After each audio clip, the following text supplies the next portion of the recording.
We have gathered here for training on cybersecurity and ethics. Today, myself, Shania, Nanra, and with my fellow teacher, Mr. Mervin, Lobo, we are here to present today's training. Today's training is on cybersecurity.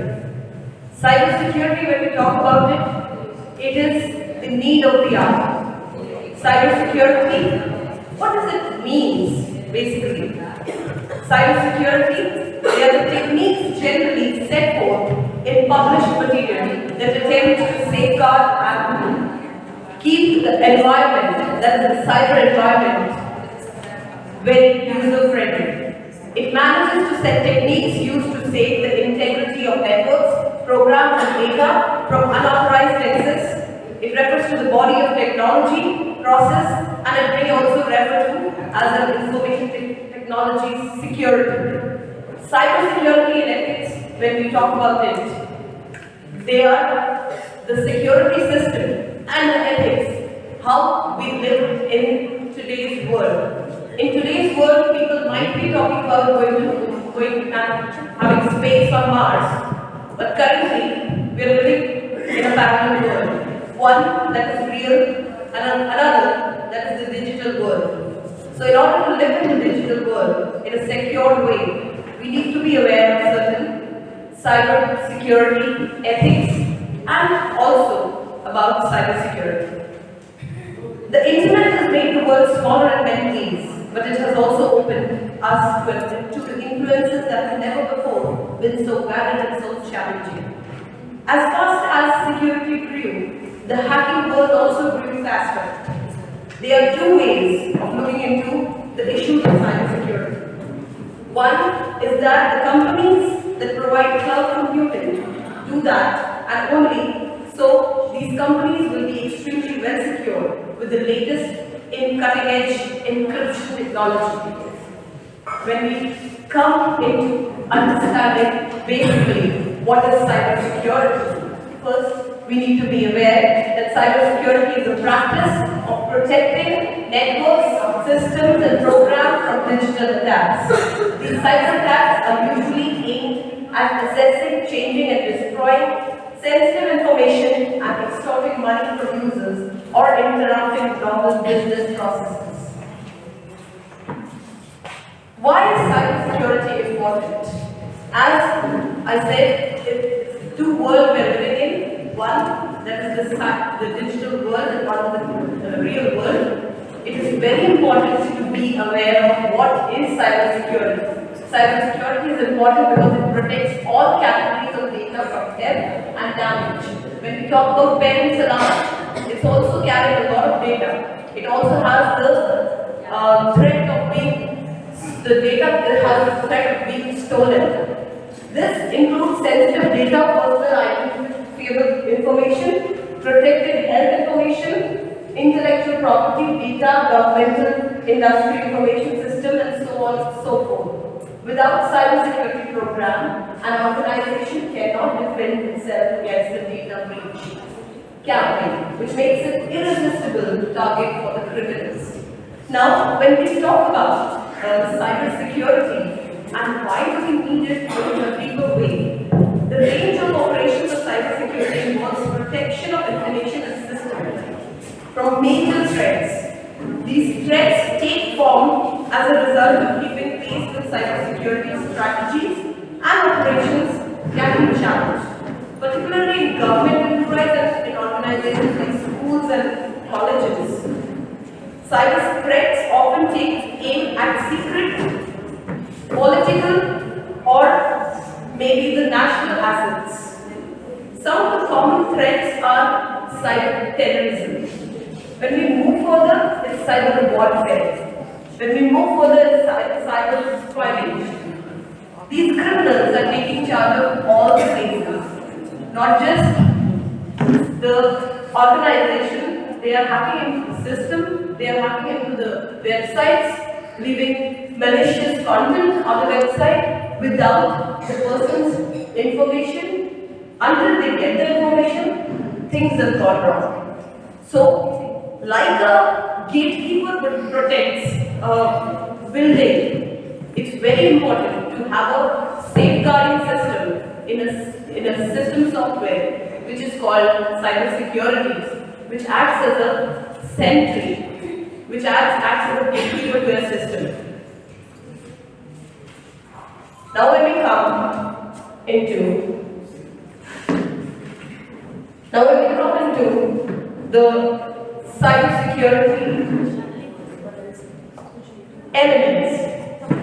The elements of cybersecurity are these 6. When you have a proper knowledge about these 6 cybersecurity elements, you will be able to identify actually what is happening in your system.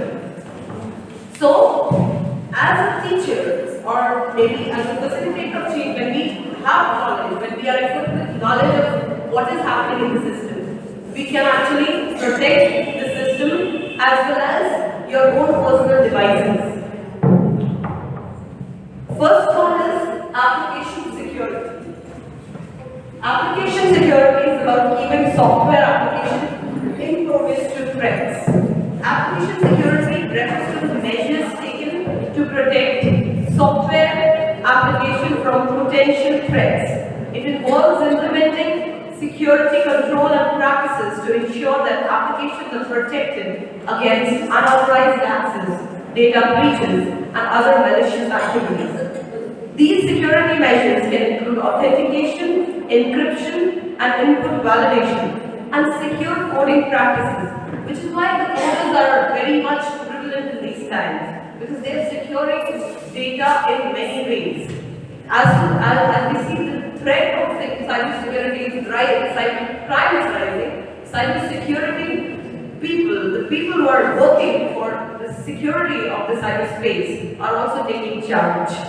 By prioritizing application security, we can help safeguard sensitive information and ensure the integrity and functionality of our software. It is not just for some big organization, it is for you also to understand this. For example, when we talk about application security, some common application security attacks are that cross-site scripting, when attackers inject malicious scripts into the website or application. Another is SQL injection, wherein attackers manipulate database queries to gain unauthorized access. Additionally, there is cross-siting request forgery, wherein a request would be sent, which happens in your phones as well. A request is sent that you are winning 25,000 or something, and you tap into this link and you win this. So that's actually a code sent to hack into your system. Your system gets hacked, they can hack other systems through your system. Because your WhatsApp, when we talk about WhatsApp, it's encrypted. It's very important to teachers you listen to this training and in a very quiet way, because it is going to be very helpful for you. So, when we talk about encryption of the WhatsApp, when a system gets hacked, or maybe a phone gets hacked, they can hack into someone else's system also, because your data is encrypted. Okay? There's also CSRF, where attackers trick users into performing unintended actions on the website without their identity, without them knowing it. It's important to be aware of these things and take steps to mitigate to ensure the security of our application. Now, when we talk about coding, application security can be saved with certain steps of coding. For example, input validation, wherein the coders put in a code where they have to validate the whole information, then only they can proceed further. In this way, what happens there, the hacker is not able to hack into the application security. Then proper error handling. Then there is secure authentication. Then regular updates and patching. When you get, for example, when you're talking about your phone has an update facility. Time and again it has. So when you do not update it, it is for your application system to be safeguarded. Sometimes people think it will take a lot of data, that's why they're not updating it. But this company from from the online, from the head companies are actually preparing for a risk assessment plan, and then they are acting out with a system and software update, which helps into a regular check and no malicious attack or maybe virus attack into your system. Next is information security. Information security covers the protection of company data and the data that you collect from the customers. When you talk about, when you come down to the line of schools, the school that collects the data of the child, that can also come into the information system of the school. Now, how to protect that? Information security refers to the practices of protecting information from unauthorized access, use, disclosure, disruption, modification, or destruction of the data already collected. It involves implementation measures to ensure the confidentiality, integrity, and availability of the information.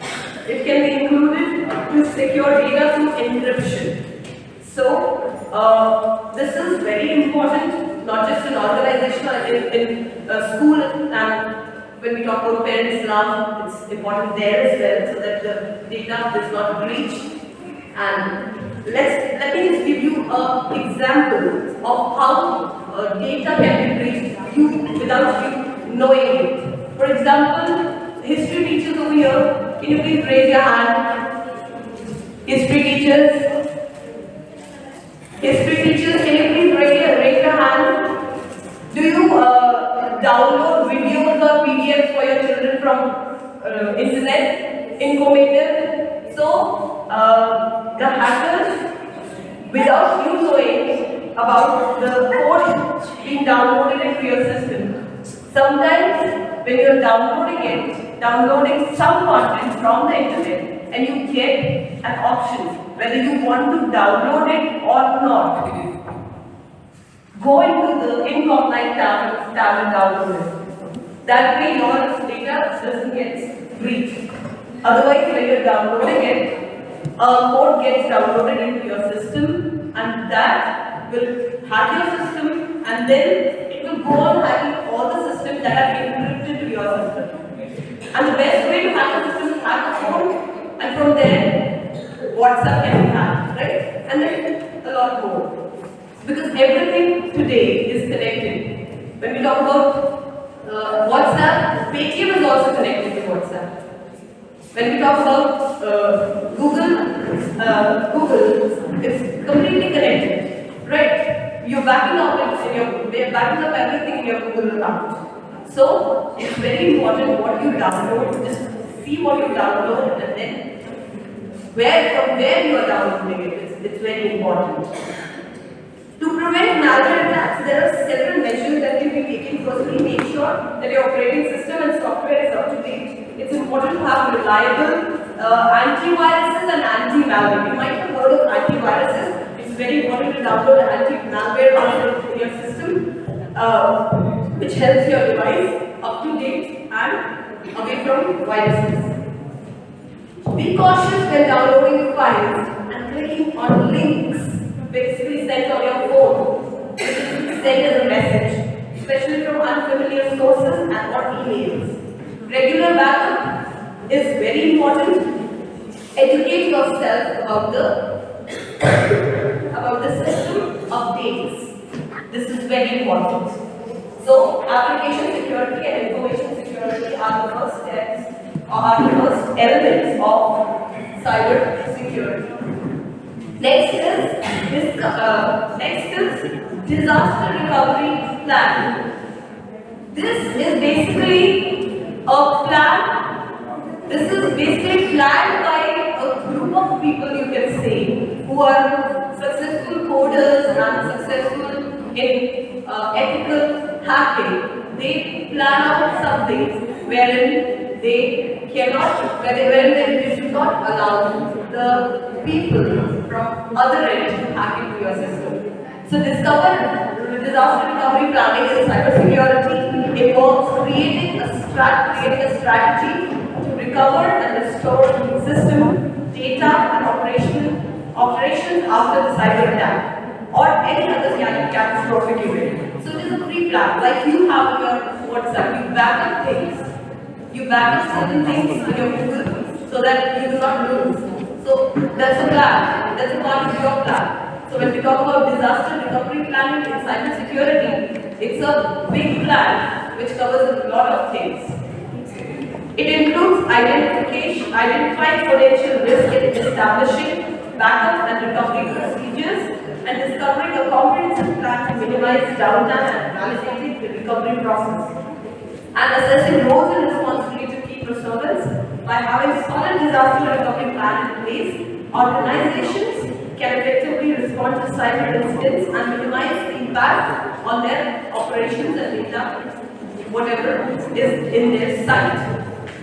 When we talk about this, we have to think and plan with knowledgeable people who are into coding and cybersecurity. It cannot be done by us teachers or maybe some other person. It can only be done by people with knowledge, proper subject knowledge. They can prepare a recovery planning for a disaster in cyberspace. Now, network security. Network security is another thing which happens in day-to-day, which is very important in day-to-day life. Network security involves crucial protection of integrity and confidentiality of the data that is transmitted. The first thing that you understand from network security, or maybe you might have come across, was the encryption of chats in your WhatsApp. Okay, so it involves the implementation of measures to prevent unauthorized access, data breaches, and other cyber threats. Some of the common network security practices include creating a firewall, intrusion detection and prevention, virtual private network segmentation, strong authentication, regular update patches, employing education and awareness. When we talk about computer is changing, it's like we're living in a world where it is changing day to day. And it's changing the click of a button. So you need to be aware of what updates are happening in the cyberspace.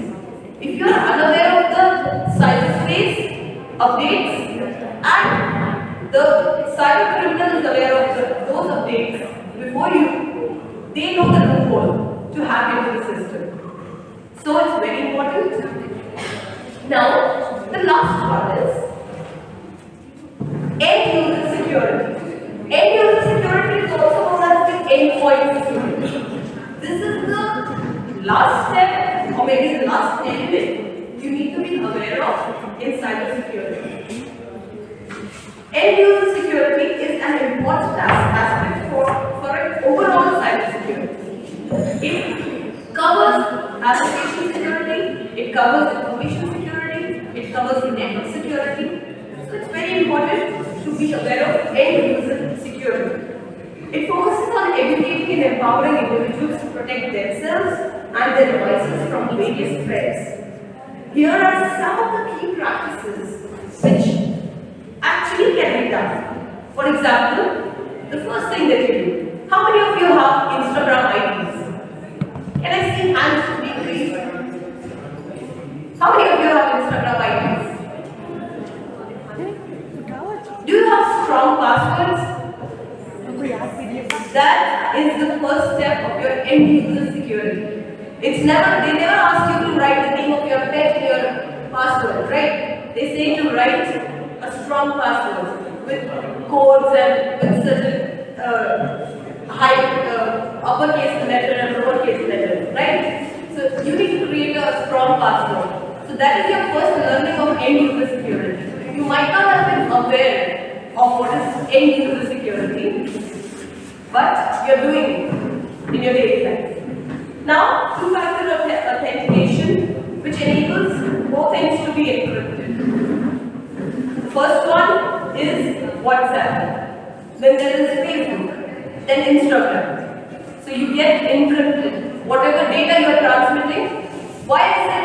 It is an overall, you can say an important aspect of overall cybersecurity because it covers all the things under it. It's an umbrella term. It covers all the other elements under it.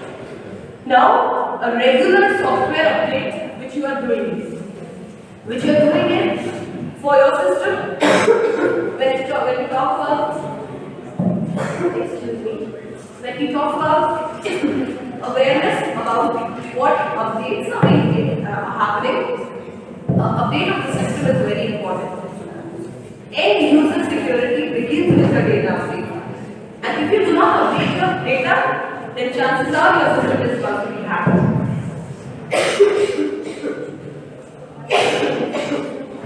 Awareness of phishing schemes. You get a message that Access Bank is sending you 25,000 and there's a link. As soon as you tap into that link, your data is hacked. So do not get swayed. You have do not get swayed with those links because they are not going to fetch you anything. Rather, they will hack into your system and you will have all the information that is there. Maybe as a teacher, your question papers may be hacked. So be aware. Safe browsing habits. Safe browsing habits is very important. You must be aware of you must be very you must be choosing which website you are tapping into. Because unlikely if you tap into some website which is having some codes and encryptions which will get into your system unknowingly, it will leave a virus which will go on disrupting and destroying all the data that you have in your system. And you will not know it before it is all clear. And your phone is in default mode. Okay? Secure Wi-Fi connection is very important. You should never use the Wi-Fi connection of railway stations because the cyber criminals are very concerned, they can easily hack into a system because they know that people going from one place to another, they must be using like Google Pay or Paytm in railway stations. So when they hack, when they hack into the system in that particular time when they are on the railway station, they can access into their bank accounts and a lot of things which leaves them in a very bad state. And until they are there in the cyber criminal, cyber security officer, cyber police, they would have lost everything. So it's important to cover there has to be protection around the software system, like a gatekeeper. Cyber security planning must be there around your system so that you can safeguard it. Data backup is very important. Be it organization, schools, institution, everything. Data backup is very, very important because if you are not backing up your data and you are tapping into some malicious website, chances are that everything will be lost because that leads to leaving a trail of virus in your system. By promoting end-user security practices, individuals can play an active role in safeguarding their personal information and reducing the risk of cybersecurity. Now, when we come into the last element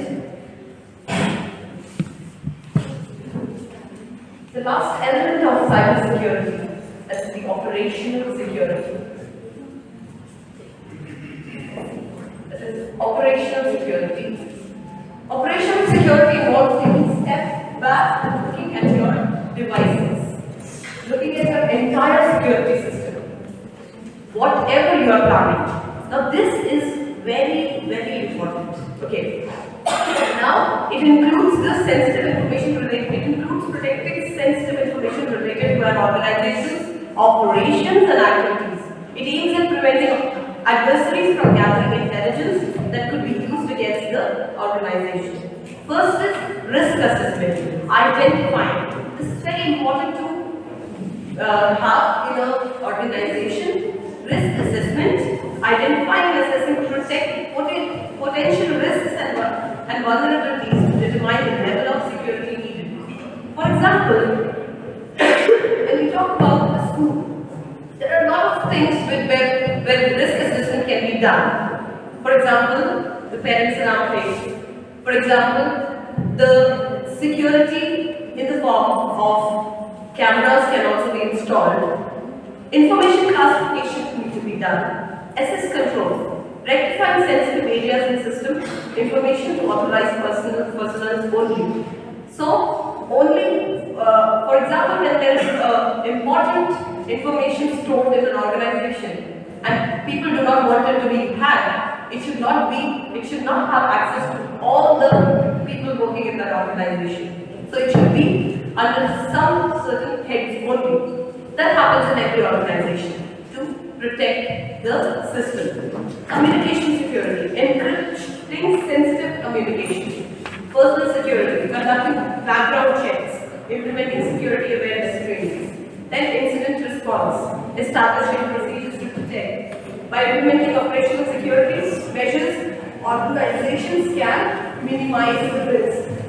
Now, when we talk about cyber security, these elements, as a teacher or as an individual, you must be aware of these 5 elements, and you must be able to understand and explain it to your students as well, for their understanding as well as a general knowledge which is needed in today's world. Today's world, as we are living in a world which is one we are living in personal in our real world, another we are living in the digital space. We are creating ourselves in the digital space. So it's very important how we put in information. It's very important how we lead the coming generation to take up their information and set out their information. So these elements of cybersecurity, each one of us must be aware of. Then only we can identify or rectify any cybersecurity or cyber attack happening in the system. So, with this, I would like to take forward the presentation and give away the mic to my sir. So let's move forward with types of cyber attack. Good morning, everyone. Before I start, one line which I want to tell. We just forget the red pen. It is time to build the mighty cybersecurity pen. Marking SS is easy, but protecting against digital threats. Now that's the real grading challenge. We always use pens for correcting notebooks and everything, right? But when we are using our mobile phones or computers, we need to be very careful to remove the viruses and everything. So before I start with cyber attacks, I would like to show you one video.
personal information, pictures, or videos on the internet. Even if you think it is private. Nothing on the internet is completely private. It's a good rule of thumb not to put up anything that could embarrass you later. If you wouldn't want your grandmother to see it, then don't post it. And don't share private information with people you don't know. Trust your instincts.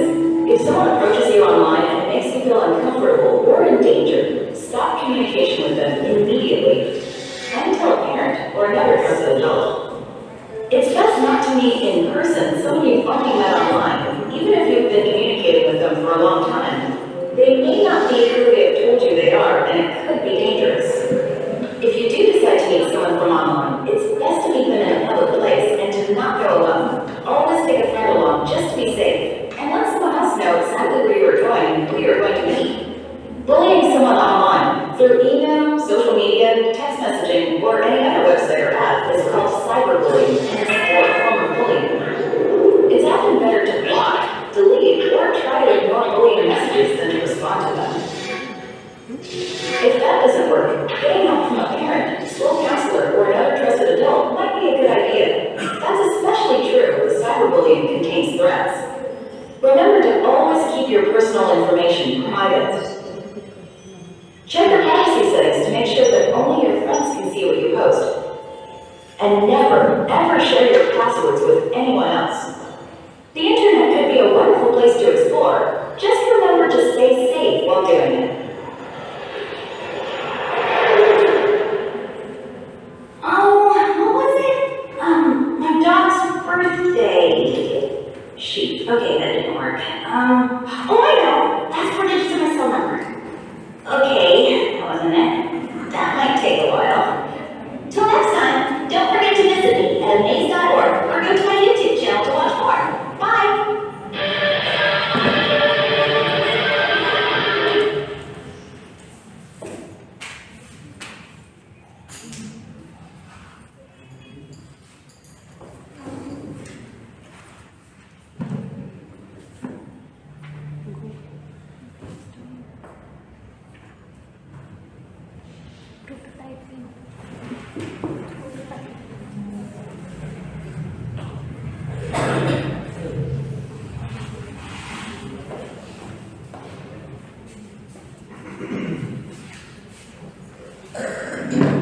Types of cyber attacks. You can see there are 2 types of cyber attacks. One is web-based attacks and cyber system-based attacks. So we'll go one by one, and I'll be explaining first the web-based attacks.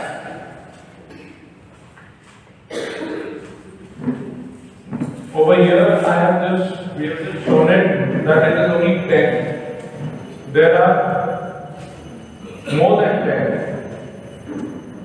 And if you see, these are the attacks which occur on a website or web applications.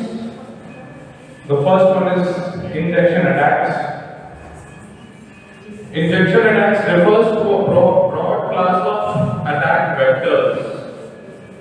In an injection attack, an attacker supplies an untrusted input to a program. This input gets processed by an interpreter as a part of a command or query. In turn, this alters the execution of that program. Injections are amongst the oldest and the most dangerous attack aimed at web applications. They can lead to data theft, data loss, or loss of data integrity, denial of service, as well as full system compromise. The primary reason for injection vulnerabilities is usually insufficient use of input validation. In this attacks, you must have seen people call you and they ask for your personal IDs like your Aadhaar card or your bank details. This is none of the banks will call you ever for your bank details because they will already have it. They have your Aadhaar card also. So they won't ever call you for any personal OTP or any of your information. The next is DNS spoofing. DNS, full form of DNS, Domain Name Service.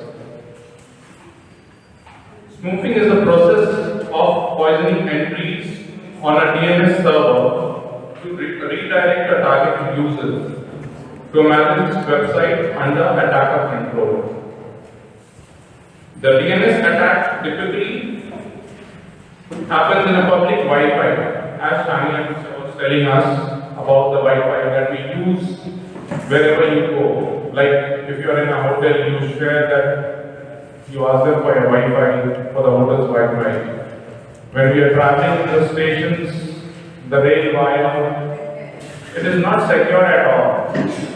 Yeah, we use it, ये भाई free मिल रहा है तो कर लो, अपना net save कर लो, but it is not safe. Most attackers use pre-made tools to perform DNS spoofing. Some threat actors write their own tools, but it's unnecessary for this type of attack. Any location with free public Wi-Fi is a primary target, but it could be performed in any location with connected devices. A home or business network would be vulnerable to this attack. That is why it is recommended to always think about Wi-Fi security, whether that can be home or in public.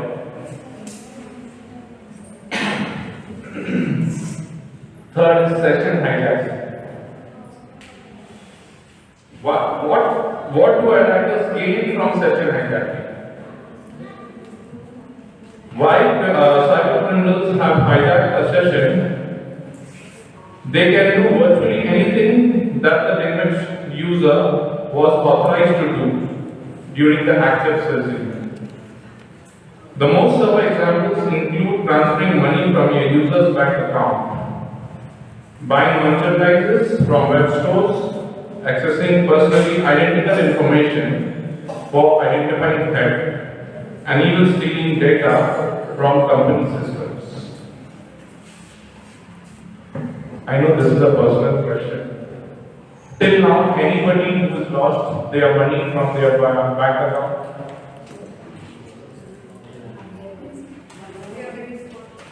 Oh, you are very smart. That is very good. That means I'll be using 3 words in my session. That is pause, think, and act. So I think you all are doing that already. The next is phishing. What is a phishing attack? Phishing refers to an attempt to steal sensitive information, typically in the form of usernames, passwords, credit card numbers, bank account information, or other important data in order to utilize or sell the stolen information. An attacker attracts victim in order to trick them. Similarly, how a fisherman uses bait to catch a fish. They call us and they'll say कि आपको loan मिल रहा है, interest कम है, आपको कोई tension नहीं है, आप आराम से दे सकते हो। वो लेने के बाद फिर पता चलता है कि वो कितना दौड़ाएगा और कितना परसेंट ले रहा है। लाइक शुभ्रा टीचर दे रहा था, शुभ्रा टीचर ने उस दिन बोला कि बहुत कॉल आ रहा है मेरे को लोन के लिए, लोन ले लीजिए, लोन ले लीजिए। तो शी वाज लाइक लोन ले लेते हैं, बाद में देंगे नहीं। तो हम बोले आपका घर आ जाएगा वो ऐसे सीधा direct.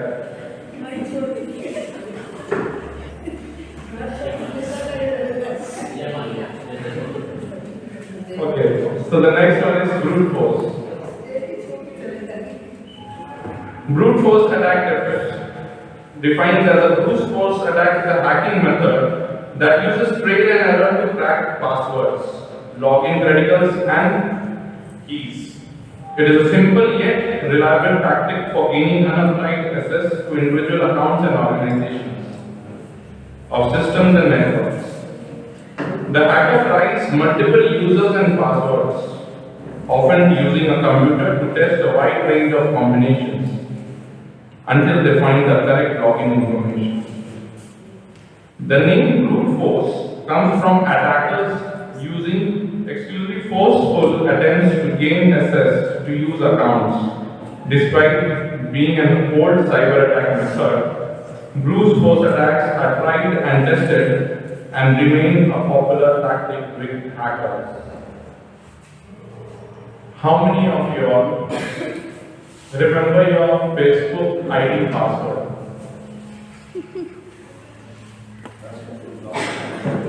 I do, but don't ask. No, I'm not asking. I'm not going to ask. But how many of you still remember it? क्योंकि it is a habit कि हम लोग लॉगिन करके छोड़ दिए और हम लोग years बीत गए हैं we don't know it until unless we change our phone. अब तो phone change करने से भी we just have to transfer it. So see half of them does not know their password. But if you go to your mobile, I will tell you the password.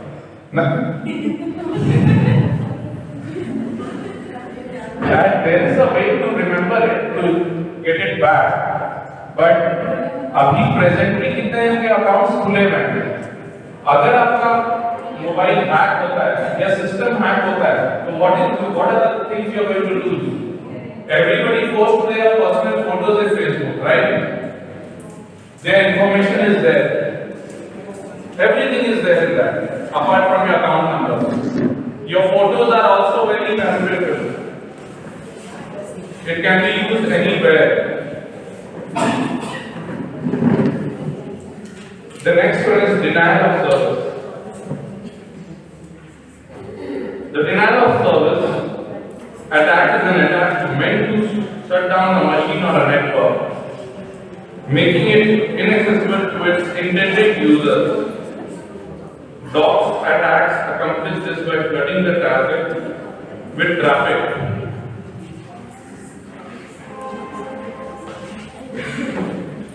Or sending its information that triggers a crash. Victims of DOS attacks often target web servers of high-profile organizations such as banking, commerce, and media companies, or government and trade organizations. Through DOS attacks do not typically result in the theft of loss in significant information or other assets. They can cost the victim a great deal of time and money to handle. In this attack, you must have seen the websites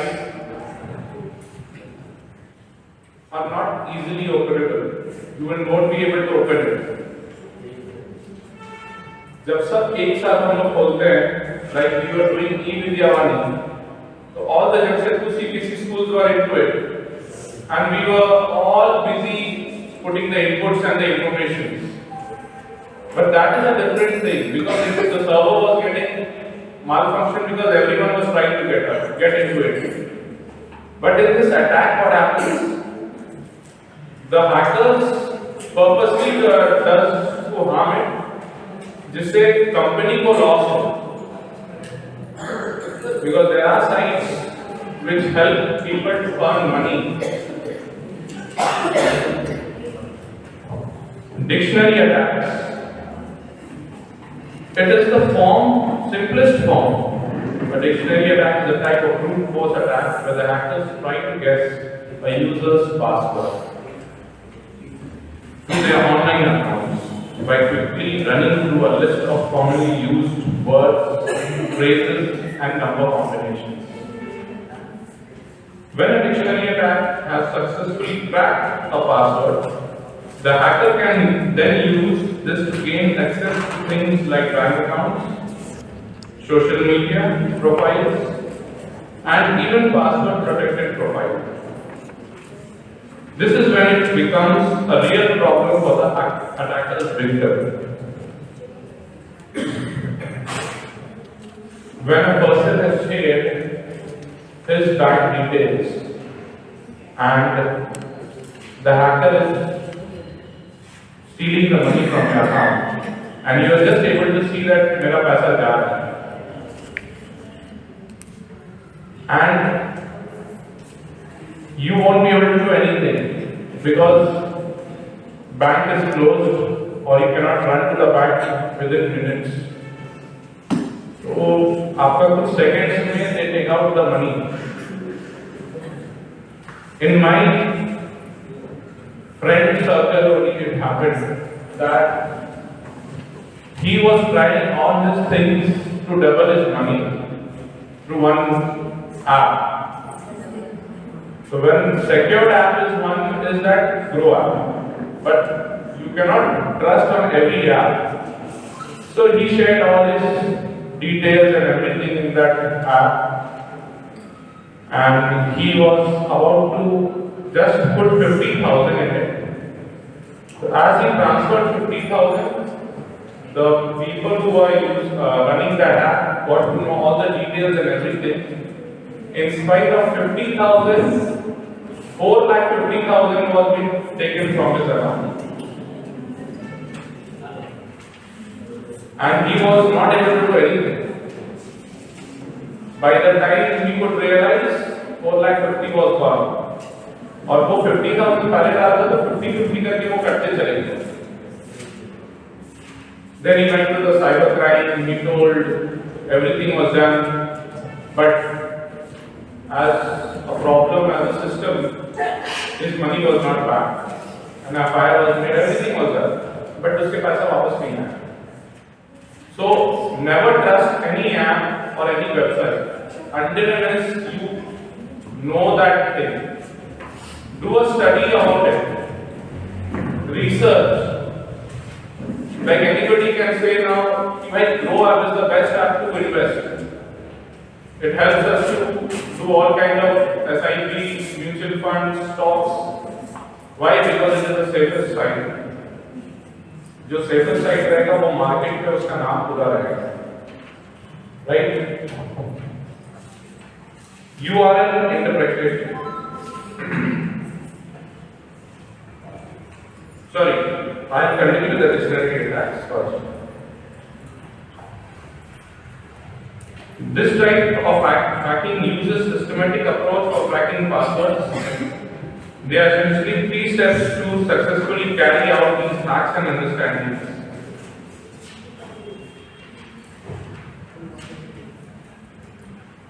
Them can be helpful in learning how to prevent a dictionary attack.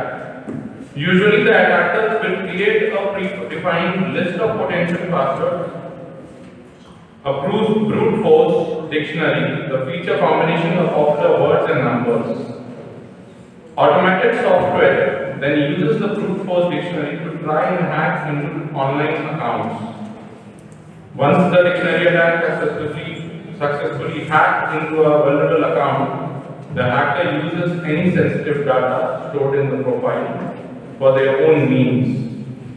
This might commit fraud, take malicious action, or simply access account for financial gain.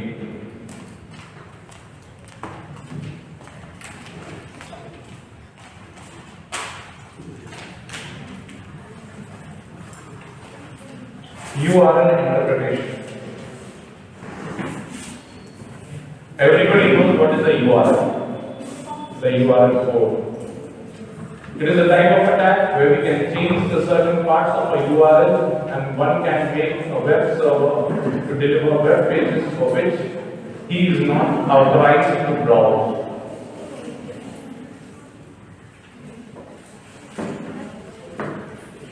File inclusion attacks.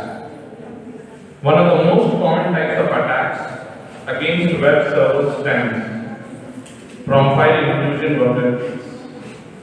File inclusions can be primarily found on web applications that utilize a scripting runtime. These attackers access to sensitive files on their web servers or allow them to include functions to carry out malnourished files on their servers. With access to unauthorized files, attackers can attain sensitive information or further compromise the victim's network. What is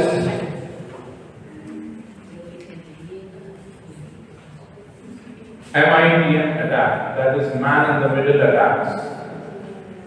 It is a type of attack that allows an attacker to interpret the connection between client and server and acts as a bridge between them.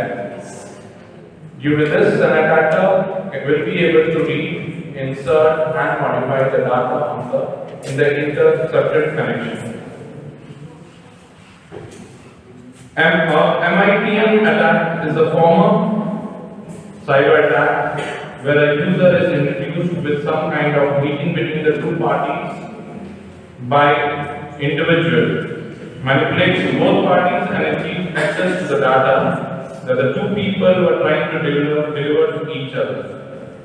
A man in the middle attack also helps a malicious attacker without any kind of participant recognizing till it's too late to hack the resolution of data intended for someone else, not supposed to be sent to all. Like, we should not give our bank details, our account numbers, IFSC codes, and one of the biggest things, CIF number. CIF number is a very important number, a code which can be used to open your account. कोई password कुछ नहीं चाहिए अगर आपका CIF number आप किसी को दे देते हैं.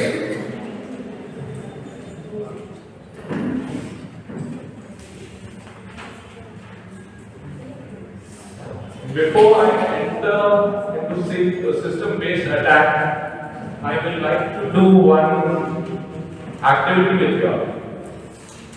And Shania is just going to tell you about this activity. Okay, so teachers, let's just have a little bit of exercise first of counting numbers. So we will begin with Tumba teacher. So she will count, and whatever the numbers are, it will begin from 5 again. 1, 2, 3, 4, 5, then again 1, 2, 3, 4, 5. Okay? 1, 2, 3, 4. 5. One. 1, 2.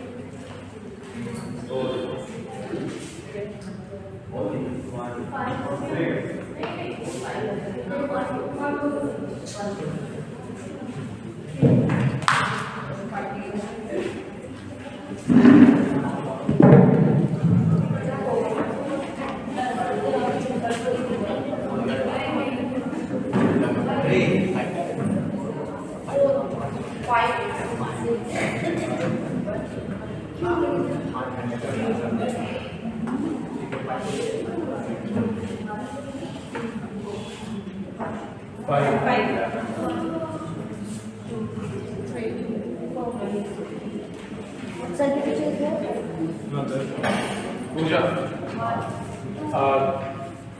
you were 3. 3 years. 5. 5 is Pooja. 3, 4.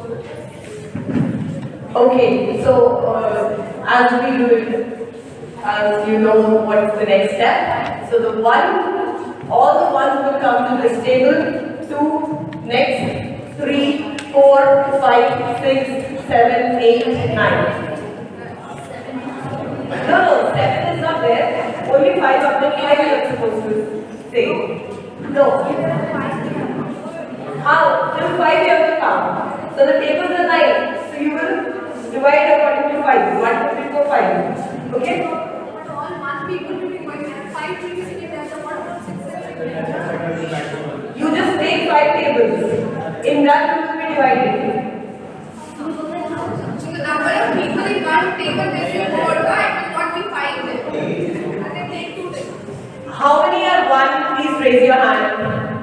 1, 2, 3, 4, 5. They come in one table. 1, 2. Then Please stand up. Please stand up. One, please come to one side. Yes, please. 2.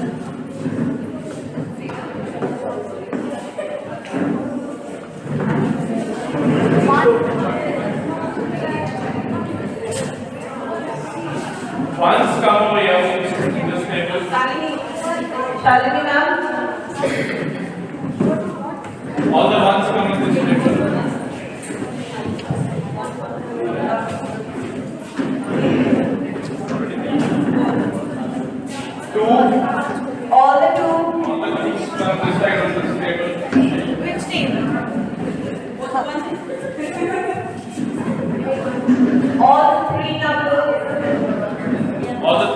come in this table.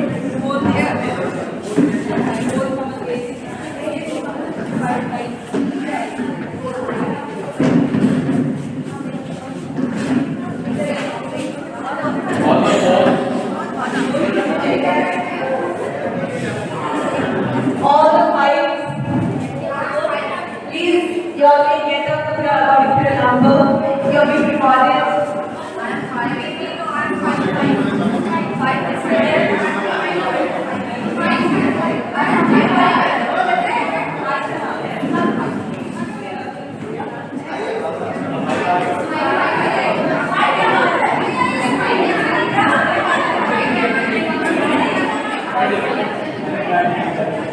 Teachers, it's a simple task. If you cooperate, it will be done in a very easier way.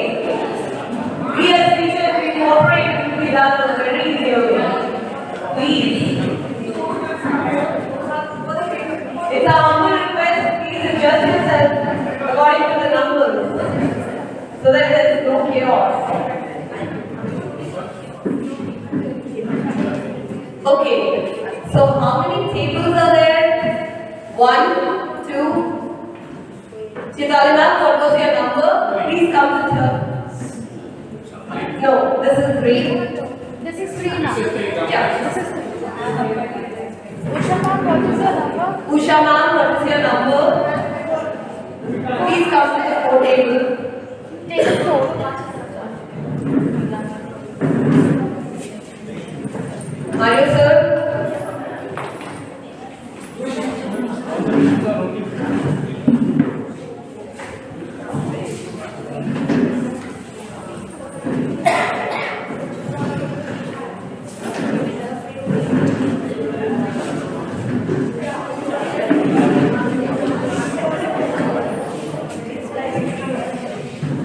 Okay, you all have made your groups.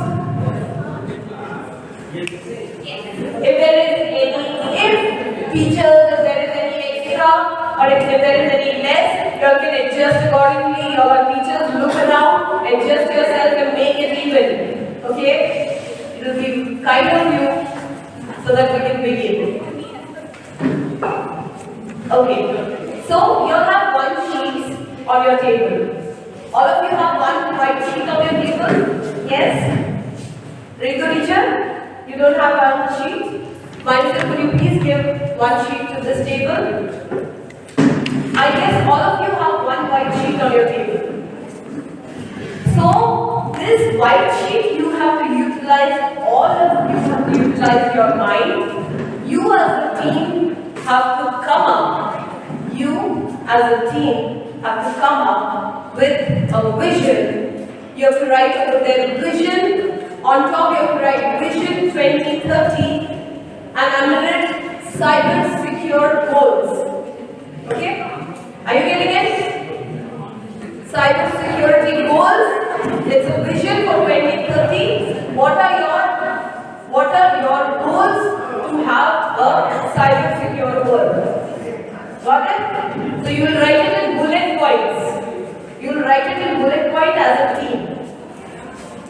All of you will work together to write it in bullet points.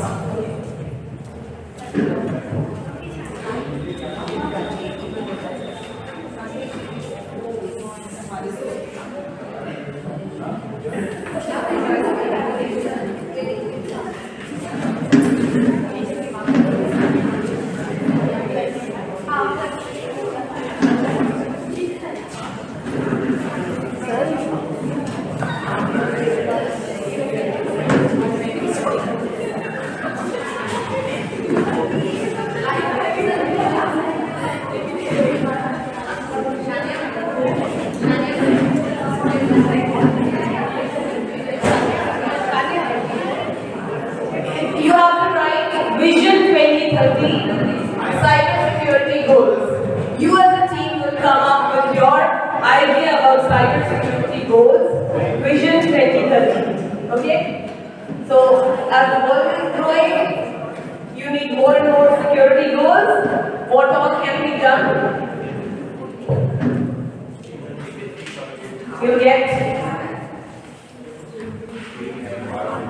You'll get half an hour time to do this task. You have all your time. Please complete this. And you can write it in bullet points. You can draw, you can make it more and more clear.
चलिए चलिए वो बैठ गया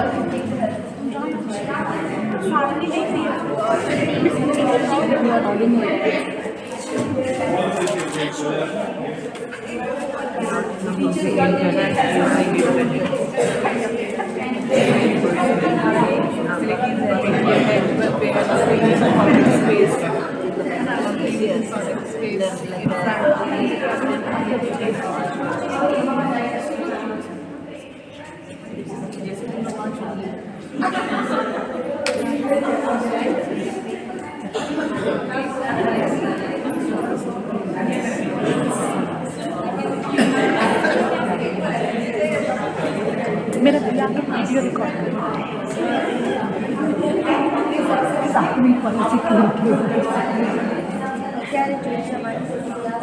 ऐसा नहीं होगा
All of them is writing.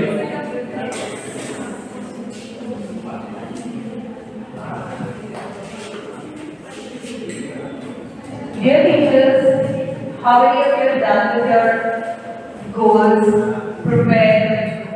So you will decide one person who will speak, or maybe all of you can speak. One by one, you will come up on stage and you will be telling us about your goals, your team's goals for Vision 2030 cybersecurity goals. Okay?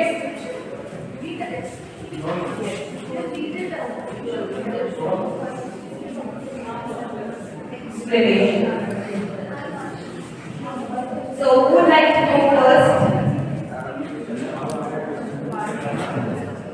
Call table wise. Table wise. Table wise. We'll go table wise. So, Descending order. table Descending order. descending order will go. So, Rahman sir and group, you all can come up on the stage, all of you.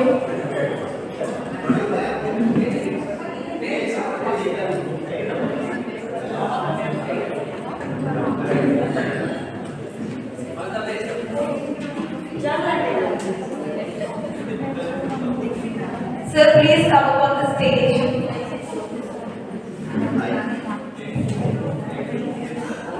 Good morning. Good morning, respected teachers. Good morning, sir. So my vision for 2030. Hey, let your team come first. Everybody. Let them come. Support system.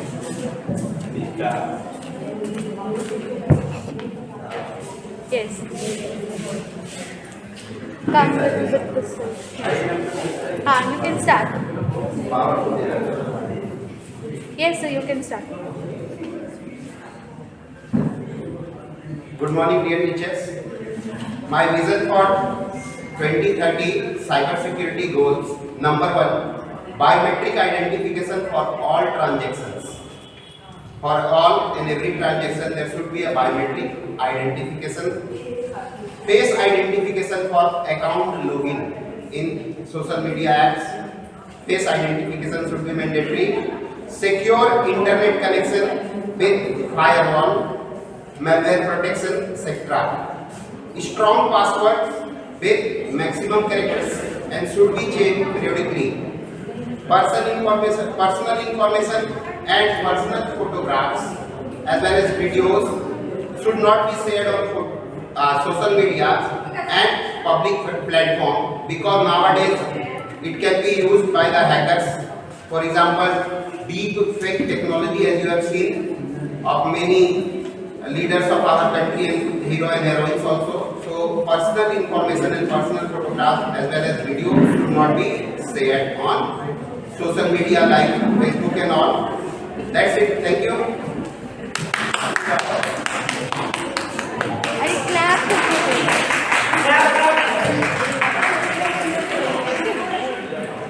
Shania, teacher, proceed.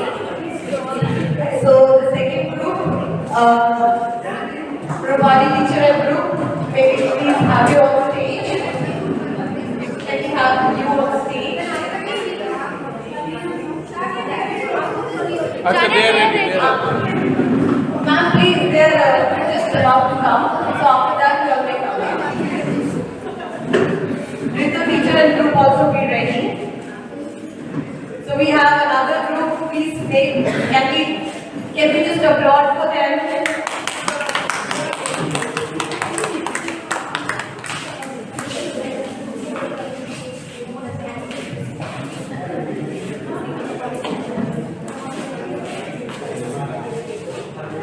I don't think there will be much changes, like AI has already improved and has come to existence now only. So AI and machine learning will be dominating the world at that point of time. So it is very important for all of us to be aware of digital learning and how we have to save ourselves, because every day there is a new change for everywhere in the digital media. So we need to learn it. Thank you. Thank you, Rupali. Thank you, Rupali teacher and group, Ritu teacher and group. So we have a lot of visions coming up for 2030. Let's just tap into what Ritu teacher and group has got for us. Okay. Good morning, everyone. First, the cybersecurity goal that we have thought of is protecting the Dear teachers, please, may we have your attention. The session is being recorded. So, thank you. is protecting the confidentiality of the data that we upload, because that's very, very important. After COVID, in fact, the usage of internet has increased to a certain level.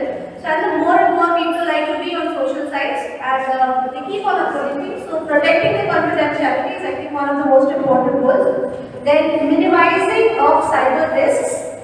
And third is cultivating cyber awareness, which is very important among the students. They make use of, they make use of internet very often for their daily work as well. So they should be cultivating this habit of awareness about all the social sites and all the YouTube and everything, whatever they have, they will be using. Thank you.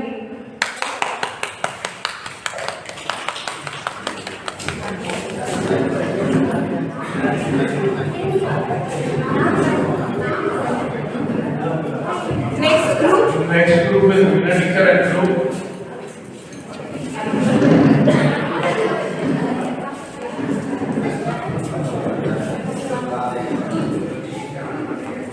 Can we have applause from them?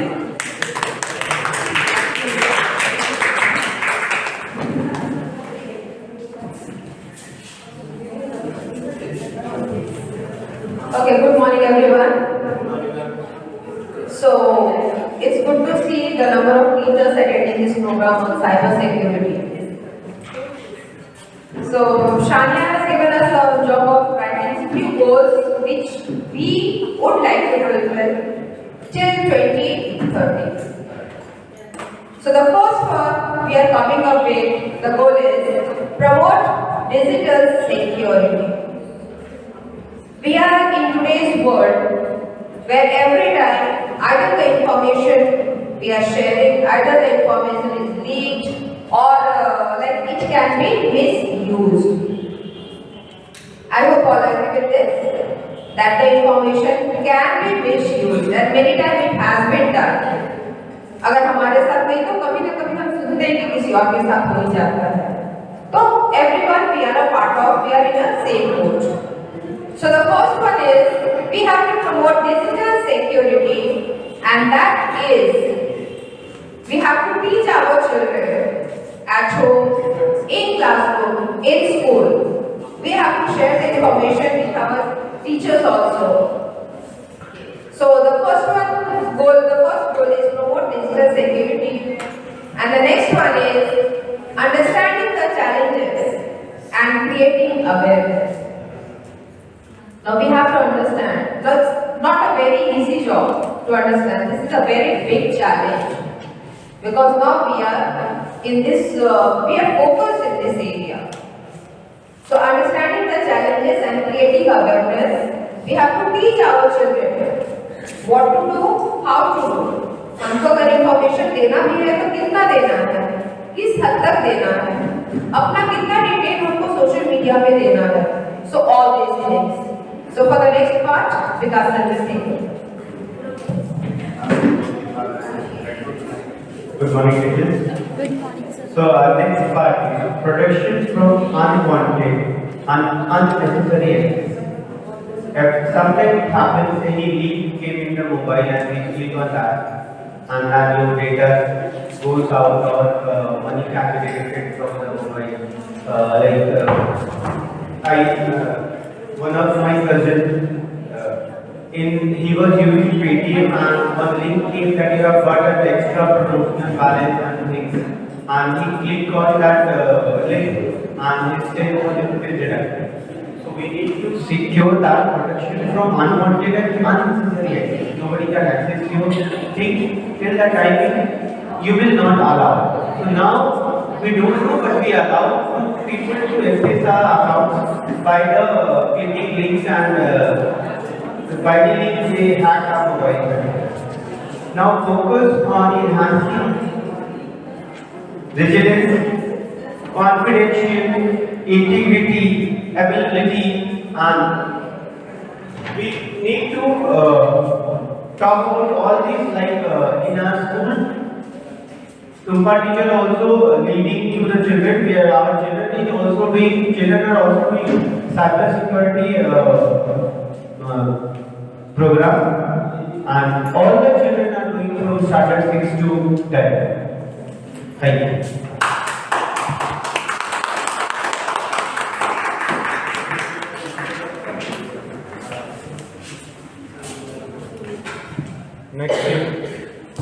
Next team we have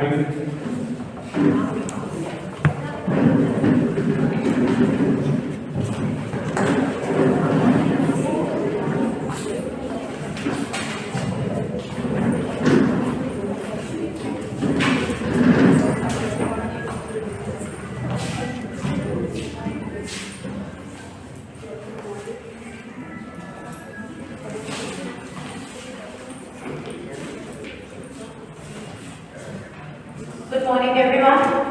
So, Shania teacher has given us a topic that we have to prepare Vision 2030 for cyber security goals. When we talk about vision is something which we are planning to do by 2030 in the form of securing cyber security for coming generations.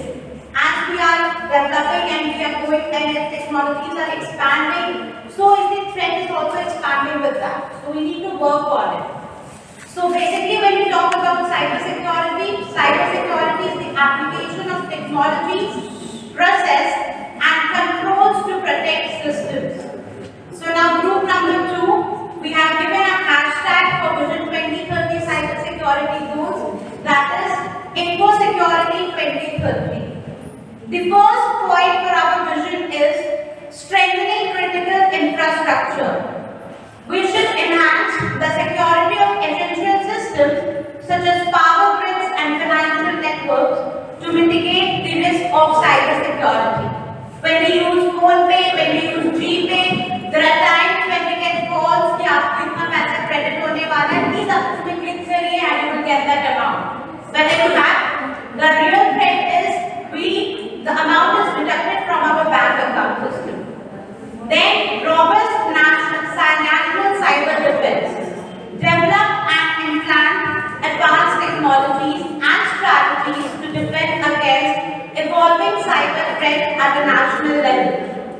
Then the next point is cyber security education and training. Like we all are present over here for a training purpose of cyber security today. So now, as we are growing broader, as we are enhancing technologies, the students, the college students, the adult group, the older age group, everyone should be aware about the cyber security.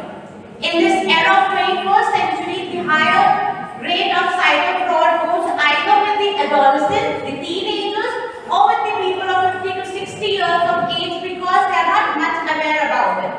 We the people, we are very techno-friendly, we are aware about it. But since many people are not yet aware about it, so for that, regular cyber security education and training should be done in the school and colleges to make sure that people are aware about the fraud which is going on again and again.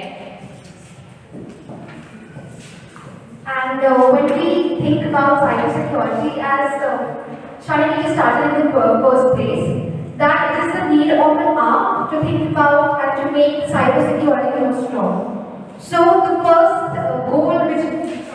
the fourth goal, which we would like that it will happen in 2030, is that we should have a strong legislation and regulation which binds or which punishes the criminals of cyber hackers. Then we should have a cybersecurity awareness among all the people who do not know about it.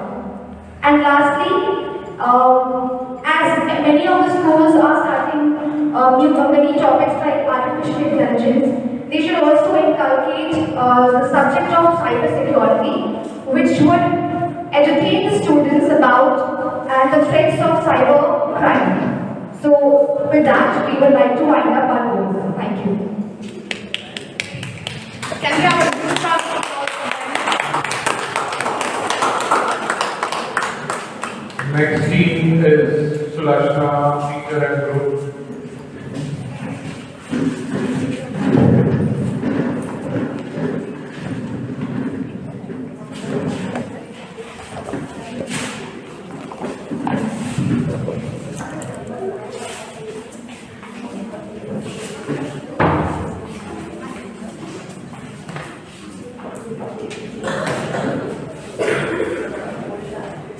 Good morning, all of you.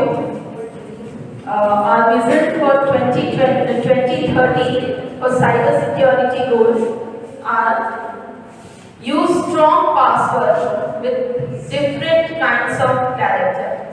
Whenever we use any serving with our net, we should use strong password, and then we should remember our user ID. And we should not, the third vision is we should not share our personal information to anyone. And the next one, when we use any UPI services, we should use in a very safer way. We should hide when we pay money to any service. We should not use free Wi-Fi.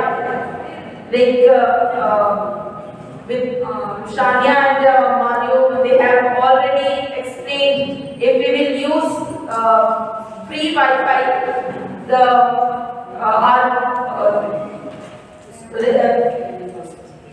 yes, it will be very dangerous for us that hackers will hack our IT and they will use it in a criminal way.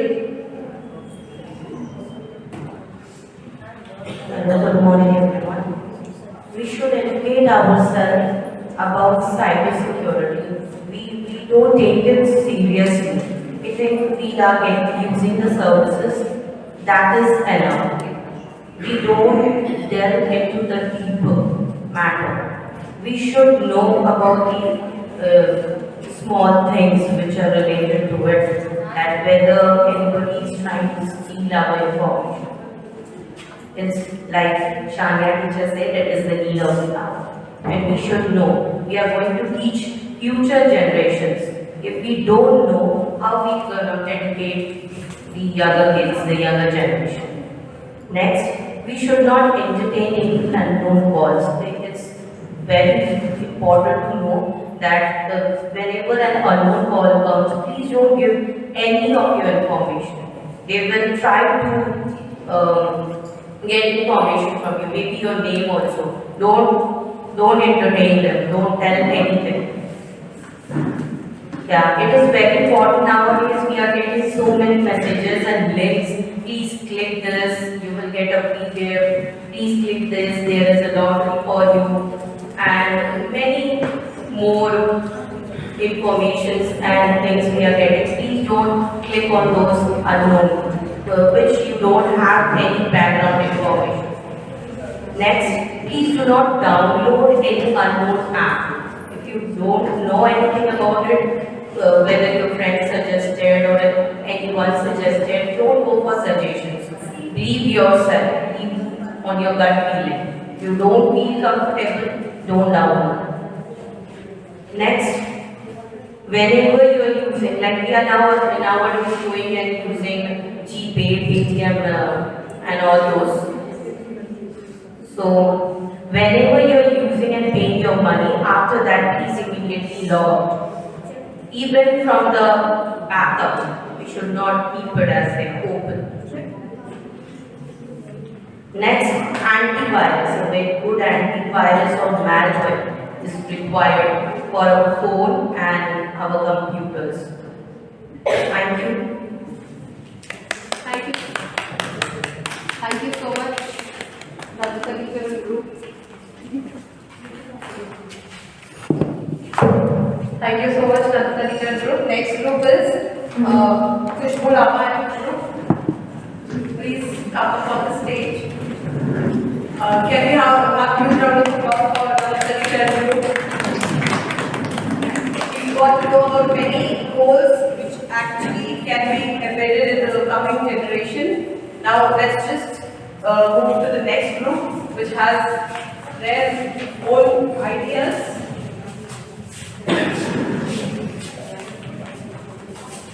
The vision for 2030 is to everyone should recognize their personal passwords and to promote cybersecurity. For that, we have to train each and everyone in the firm, to our students, even to our common people. The training should be given to promote more and more digital security, and which will and as a result, it will minimize the cyber risk. Best practice of cyber and information security problems. Thank you.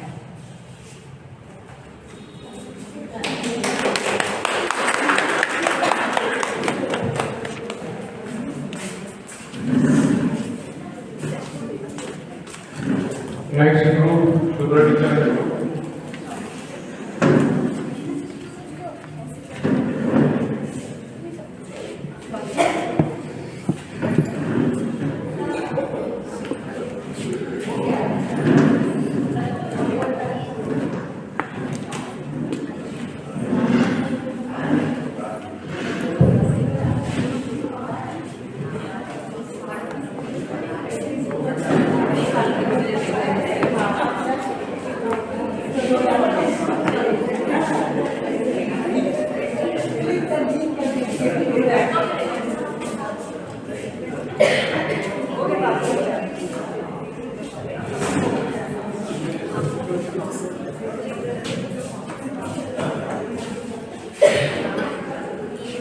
Good morning, everyone.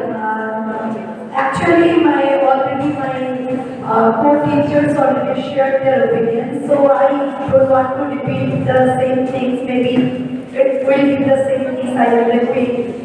Actually, the goal of cybersecurity is to ensure security storage, control access, and prevent unauthorized processing. And further is the case, at first I want to say, in our India, that is our government tried to expand the online programs, but it is very, very important to keep the learning and the education to the people, especially those who are in the rural areas. They don't have any ideas. So the cybercrime is developing these areas, and not only for that, the senior citizens and the 45 or 50 years above women and kids both, they are very, very insecure with this online. And still now, I am very, very afraid with the online payment. So still now, I am not using, because I am not so educated in this areas. Because how can I save myself? So self-learning is the first process for each and everyone, because we don't have the knowledge, sufficient knowledge to prevent ourselves from this cybercrime. So my thinking is that it should be very, very important for each and everyone, not only for the new generations, also for the senior citizens, those who are surviving still now. They have to educate and give them the training from the government and from the private agencies, that we can save ourselves. Thank you, everyone.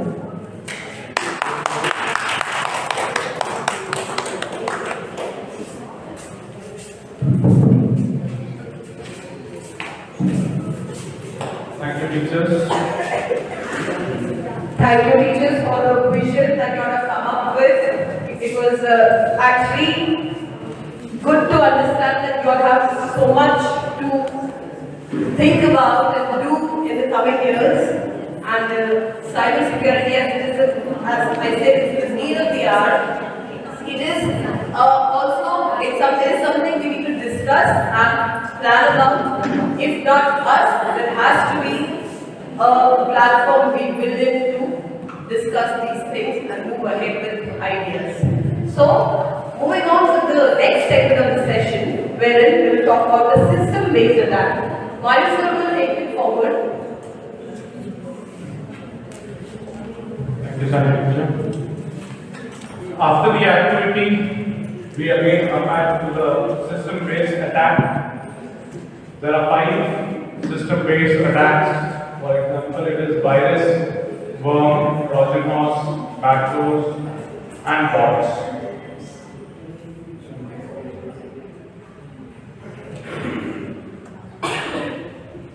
The first one is virus. We all know what a virus is. A computer virus is a type of software or malware that spreads between computers and causes damage to data and software. Computer viruses aim to disrupt systems, cause major optional issues, and result in data loss and leakage. We face this in our mobiles also. The viruses, when we download things. The second is worm.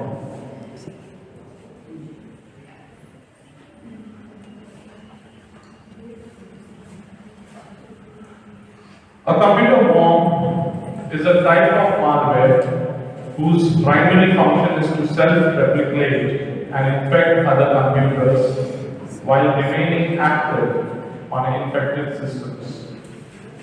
A computer worm replicates itself to spread the uninfected computers. It is told that when you are updating your system, especially your mobile phones, you should not use your network. You should use a Wi-Fi that time, your house Wi-Fi. Or you should give it to the company from where you have taken your phones, especially the service center.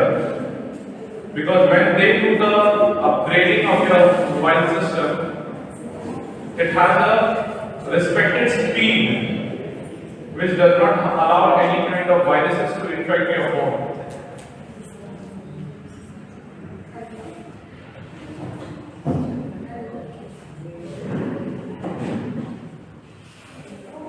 Trojan horse. Trojan horse's virus is a type of malware that downloads onto a computer disguised as a legitimate program. The delivery method typically sees an attacker use social engineering to hide malicious code with legitimate software to try and give users system access with their software.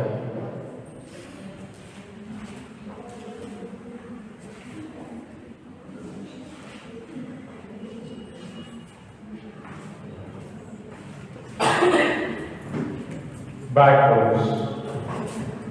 In the world of cybersecurity, a backdoor refers to any method by which authorized and unauthorized users are able to get around normal security measures and gain high-level users access on a computer system, network, or software application.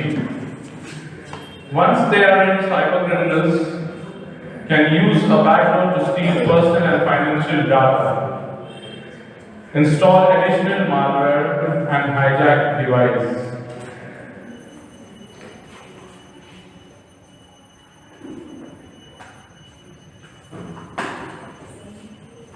Bots.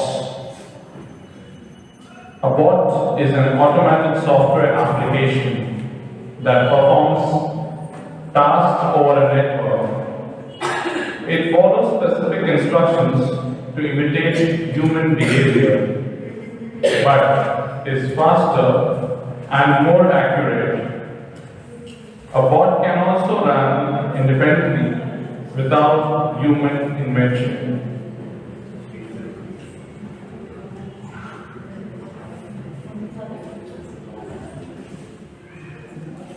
Before we move to the 7 layers of cybersecurity, I would like to show you one video.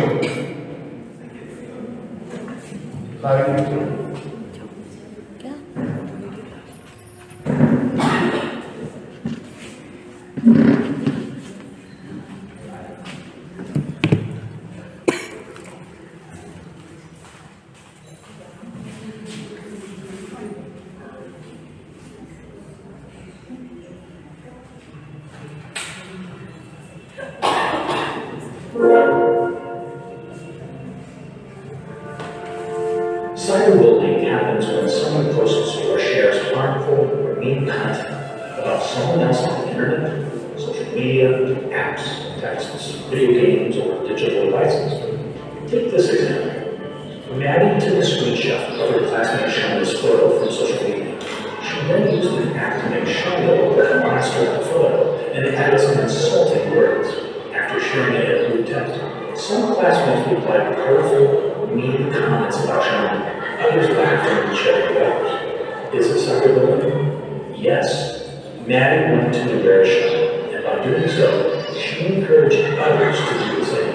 What can Shania do? Take screenshots of the cyberbullying. It's painful, but Shania needs to document what happened in case it happens again. Shania can also block their good texts. She should tell what happened to an adult she trusts. Together, they may want to report what happened to the school. How about this one? Malcolm plays multiplayer video games online with people he only knows through gaming. A few of them have added him on social media. One player, Lucas123X or Lucas, used to chat with him while playing, asking a bunch of personal questions. Malcolm answered and didn't think much about it.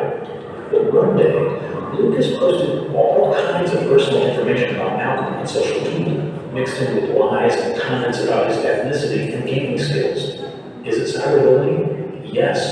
Lucas was trying to harm Malcolm and his reputation. What can Malcolm do? He can take screenshots of the posts and block Lucas on social media.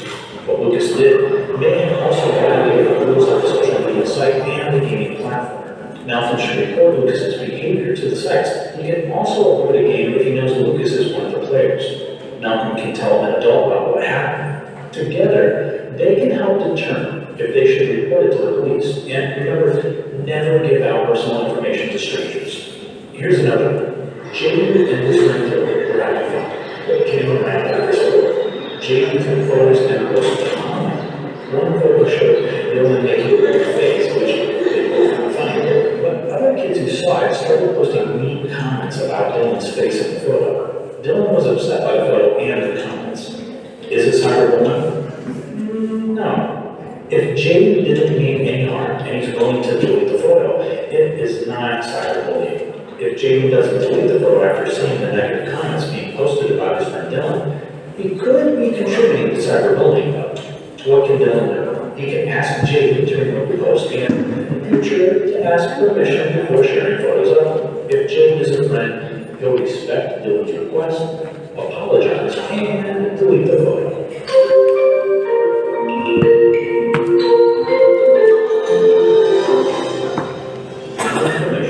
Visit stopbullying.gov.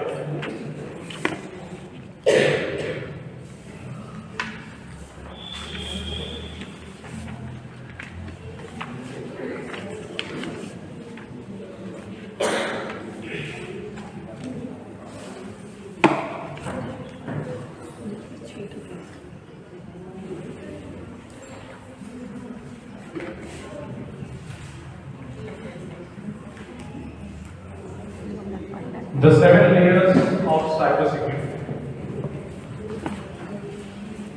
Before I enter this, the human layer, perimeter security, network security, I would like to say that every teacher should teach their students in class that they should be well informed actually about cybersecurity risks, because children are always into the phones all the time.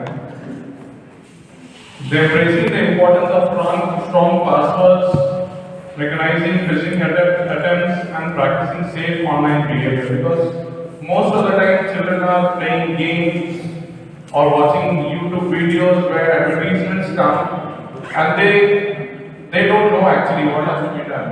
So they just click on the ads and they try to install the apps. So we need to educate them and tell them that they should not. The first layer is the human layer. The human layer, often regarded as the most vulnerable layer, focuses on the human element within an organization.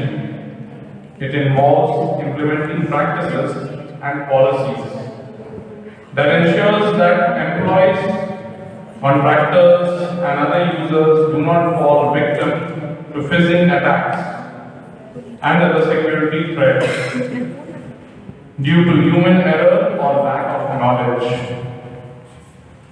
Example of human layer security measures include security awareness training, strong password policies,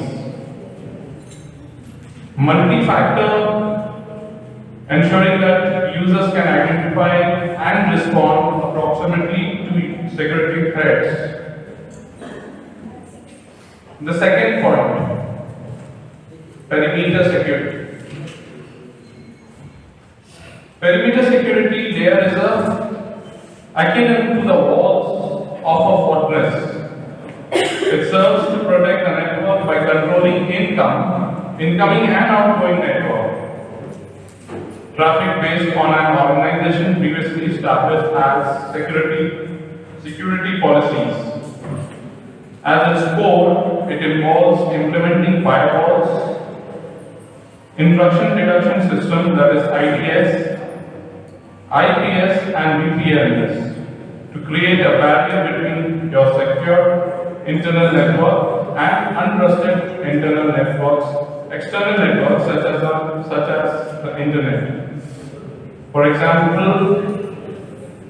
how this works is a firewall that filters incoming traffic to allow or block packets based on the organization's security policies, thus preventing unauthorized access to network resources. Next is network security. The network layer is crucial in managing and protecting the communication between applications and devices on your network. This layer employs various security measures and controls to prevent attackers from intercepting and tampering with information as it travels over the network. Examples of network layer security include the use of secure protocols like HTTPS, employing networking to separate sensitive parts of the network from less sensitive ones, and implementing security solutions like anti-malware and antivirus software to monitor and analyze network traffic for activities and unauthorized access.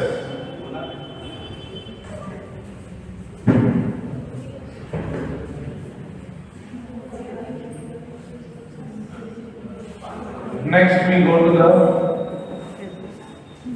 endpoint security.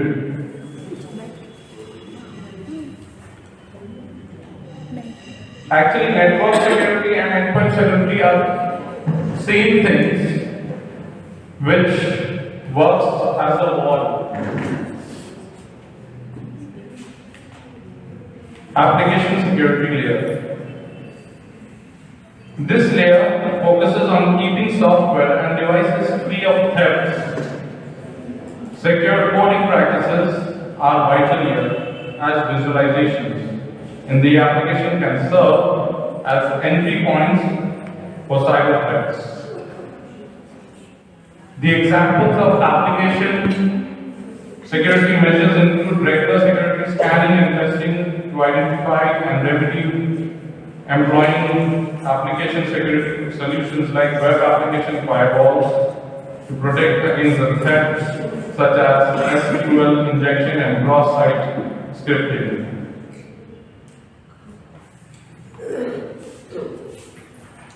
Data security layer. This layer is dedicated to protect the data residing in the network, focusing on maintaining its confidential integrity and availability. It is a prime example of a data security measure which sensitive data is converted into a coded format to prevent unauthorized access. Another example is employing backup solution and establishing root access controls to safeguard data from loss, expose and unauthorized access, ensuring only authorized personally can access sensitive information. And the last, mission critical assets. This layer focuses on safeguarding assets that are crucial to an organization, operations and business continuity. This could include software, sensitive customer data, or essential hardware. Protection involve implementing layer defenses like firewalls, intrusive detection, and prevention system of robust access controls. For instance, regularly updating and patching missions critical applications ensures that vulnerabilities are addressed, minimizing the risk of exploitation and ensuring the uninterrupted functionality of essential assets.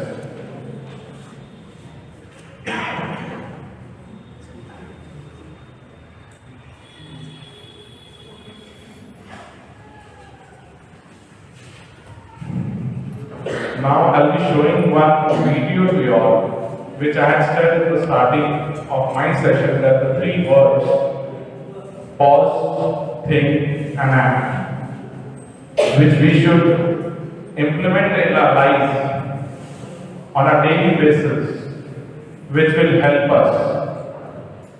Okay? And then we'll be doing one activity.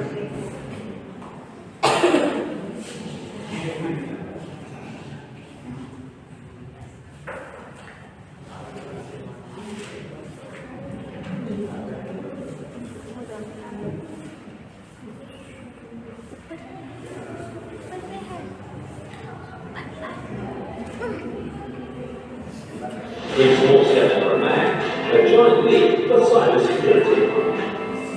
Often we are in a hurry to download something for free, respond to a urgent email, grant access permissions to an app, or connect to a Wi-Fi network. Hold on, are you reacting or are you thinking and acting? Something malicious. Data logged your personal information, your contact list, may be stored on your devices. Malware may enter business networks from personal devices and infect the network. Cyber criminals may gain access to business networks through backdoors and gain access to data.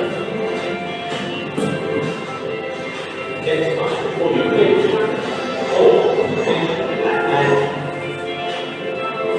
That's one thing to know takes a big difference. Immediately delete suspicious emails from your inbox. Use a secure Wi-Fi hotspot to connect. Always contact acknowledging for their assistance and do not grant unnecessary permissions for apps. Remember to always think and act.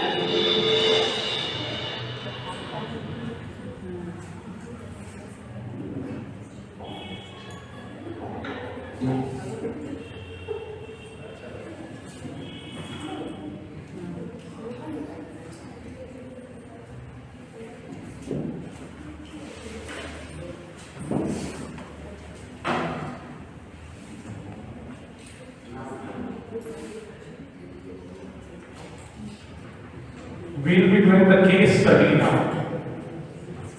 I'll be giving it, in each table I'll be giving one sheet. And it's a story, there is a QR code in it. You need to scan your QR code. And then you can watch the video in it. There are already 3 questions in it, but I wanted to make as much as you can. And then you are coming on the stage, you are going to brief the story, you will tell the questions, and according to you will answer. And the teams which think that the answer is it's not appropriate, they can stand and they can answer them. Okay? I am not going to give it, I'll give it randomly, one from each group come and take the sheet. And the 3 words, do remember, pause, think and act. It's a QR code which you need to scan.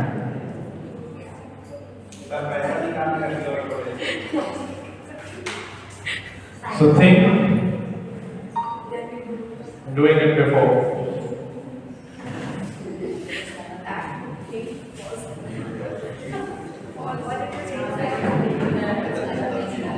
Pause, think and act.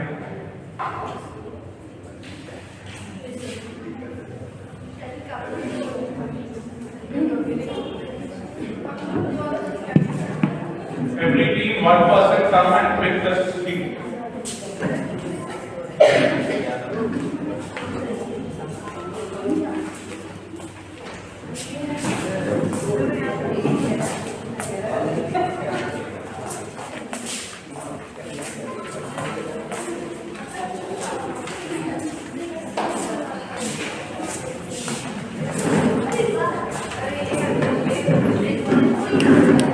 Two more sheets are still there with me. There were 9 groups. Teachers, you all can sit over here. Your group was here. Please. I have one more sheet because there were 9 groups and only 8 have taken it.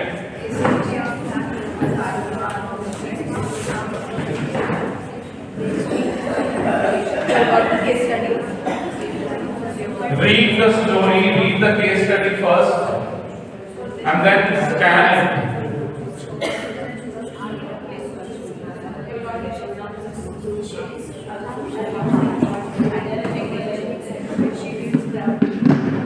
Again, I'm saying scan.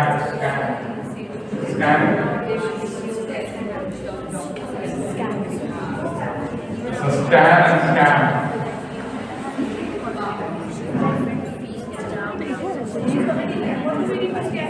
Scan and see the video. Related to the story. Scan and scan. Video related. We have already read the same story is there, no? What we are reading here. Brief about that. Make questions on it. 3 questions I have given it for you. You all need to make more on it. It's up to you. It's up to you.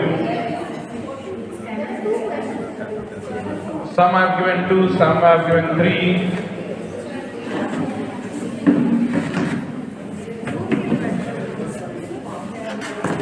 Scan and scan. देखो पैसा आता है.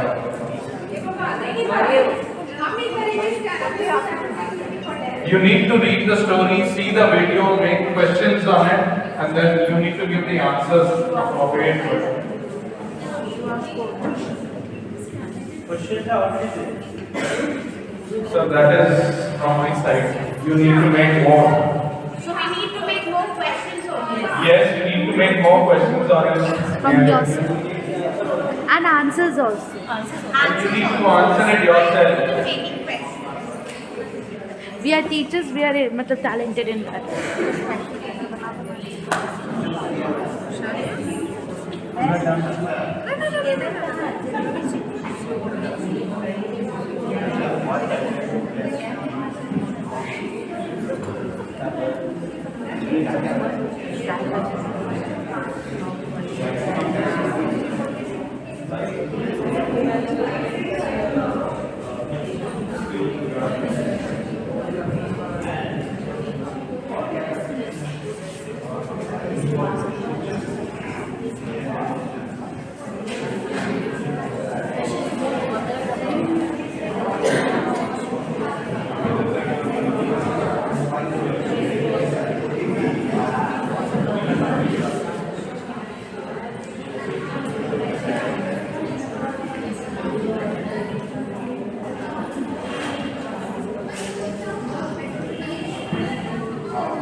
scan it and get a scan.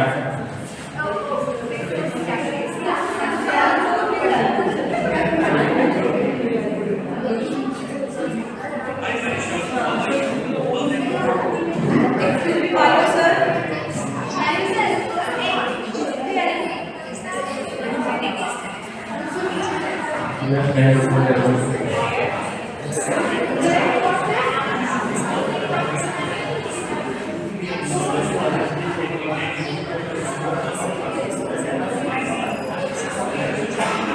And answer the questions and answers that you need to make sure.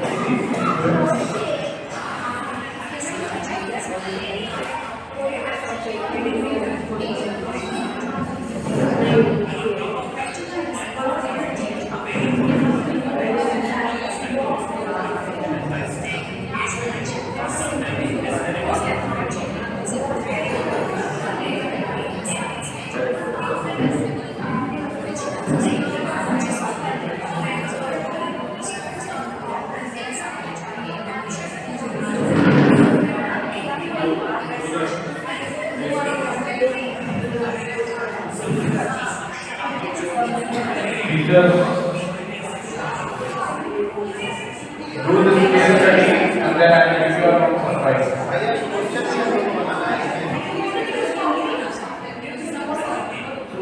I will give you a proper lunch. 3 o'clock is the proper lunch.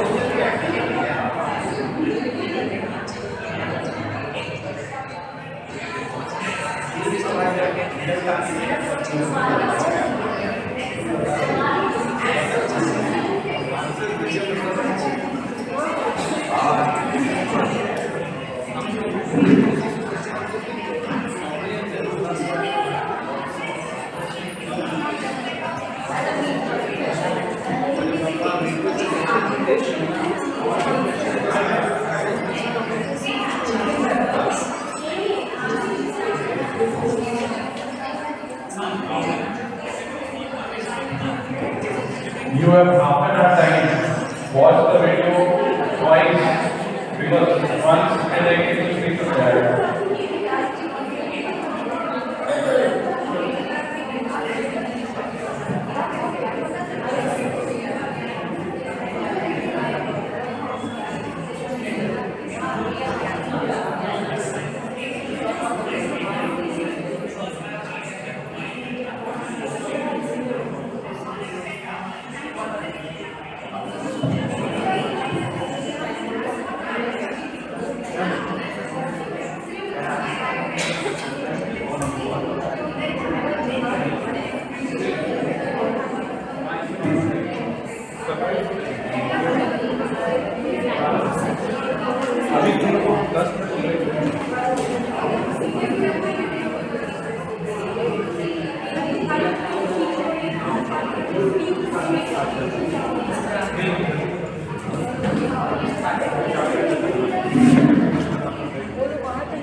are going to represent your group and come up with ideas. Be full of enthusiasm and please don't stop.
Teacher silence, please.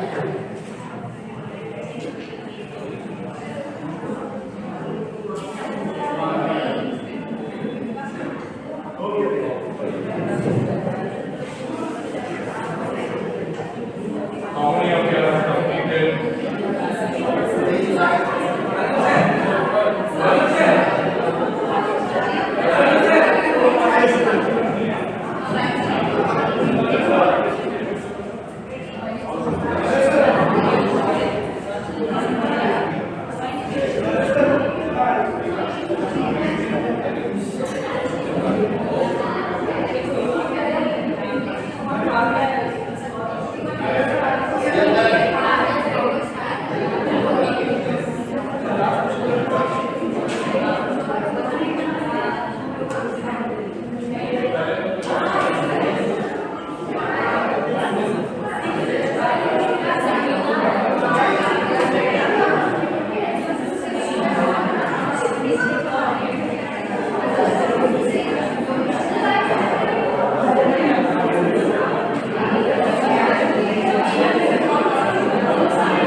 Teachers see the video properly.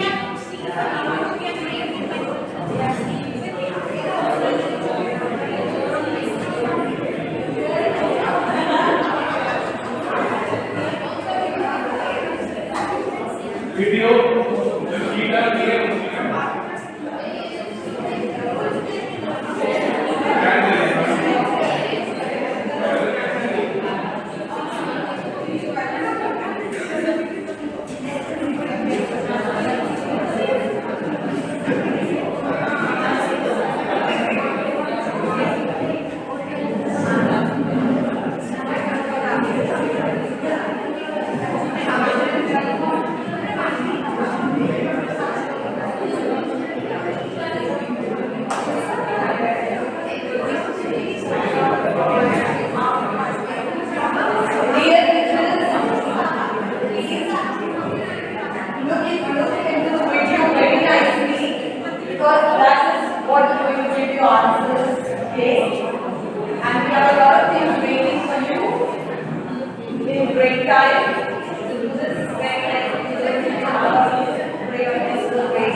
What about the other things?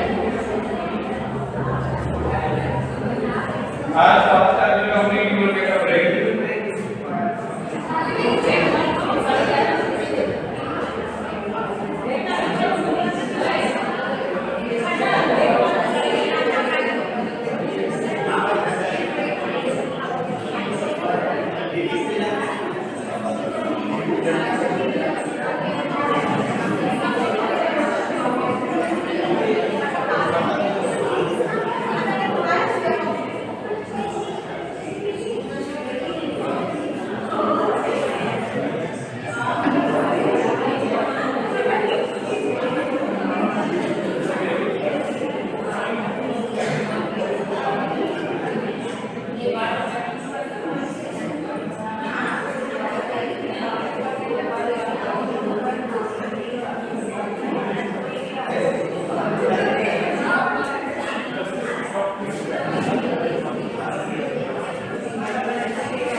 More 5 minutes.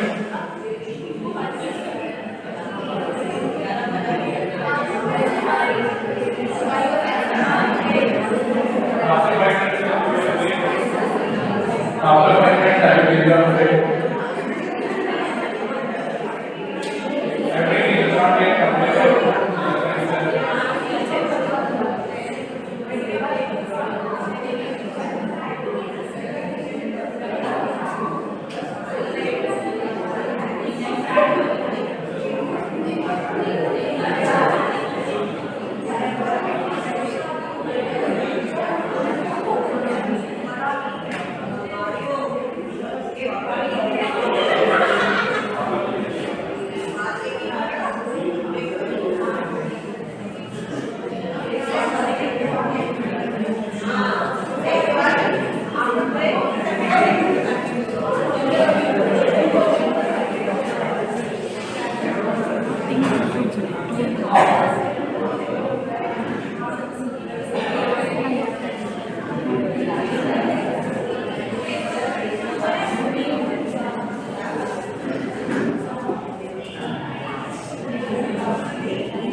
Okay, teachers, attention please. Teachers, we are going for 10 minutes break. Only 10 minutes.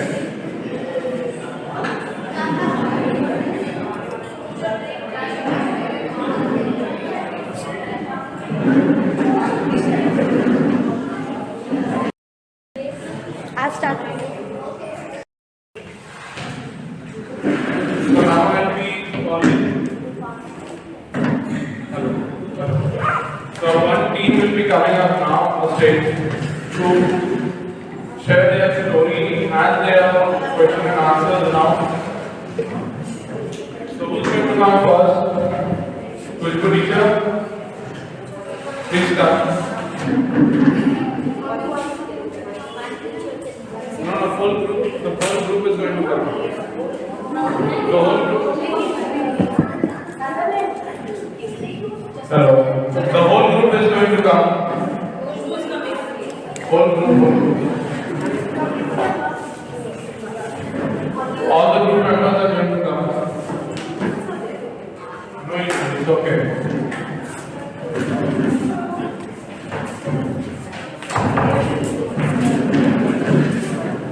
You need to read the story and then say the questions related to it and the answers. We have got the case study 5. Safina, a student, enjoys cooking delicious food and shares her videos and recipes.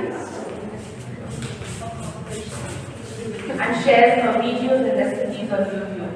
She loves using media platforms to explore and learn new things online. Initially, social media platforms were very exciting for her. She received a lot of praise from people and she drew inspiration from others' work. Nowadays, she feels stressed and anxious. How she is restless to post her videos. Even after posting, she keeps checking for likes and comments on her posts repetitive. She often feels down after watching videos and doesn't find the same relaxation as before. She understands. She can't understand these feelings, but they affect her mood.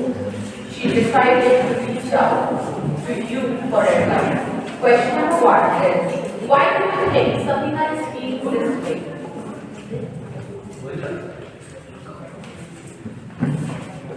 Maybe she is getting affected by the people's opinion, what she is getting on social media. A second question is, what do you think she should do now?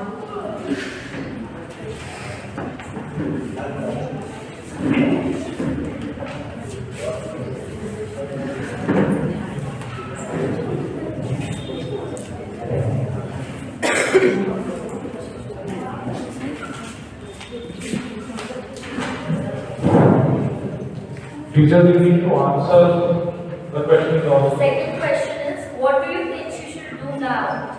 So according to me, she should stop getting bothered about people's opinion. In fact, her passion is cooking, so she can continue with that despite the opinion of the people.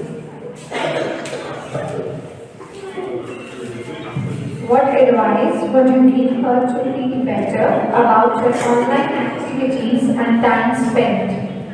For me, I think she should now keep a screen time of few minutes or few hours, and she should not spend most of her time in her online activities posting videos. The third question is, how would you support her in dealing with these emotions and navigating her online presence?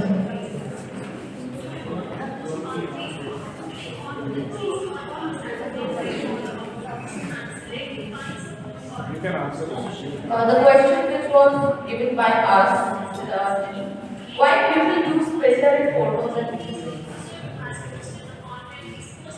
This was the question which was raised. It is because we have that fear of judgment. Nowadays, we have a very less that things of acceptance. If I'm fat, I don't have that that guts to accept that yes, I'm fat. We should take it very healthy. It is what it is. Why people get influenced in the lifestyle shown in social media. Nowadays we keep seeing the post on Instagram, Facebook, what other people are posting, and we are trying to post the same to show our lifestyle. It's also somewhere we are getting bothered, we are getting affected, and we don't want to show our backside or low side of our life. We are trying to show our good memories, good pictures. We are not showing our emotion, our stress, what we are feeling. But I think we should focus on ourselves and our mental state, what we are feeling, rather than posting for others to show our life is good and better. For this question, the question which was raised by the C, why people get influenced on the lifestyle shown in the social media. A very live example was we have seen in Big Boss, Ankita's Lokhande.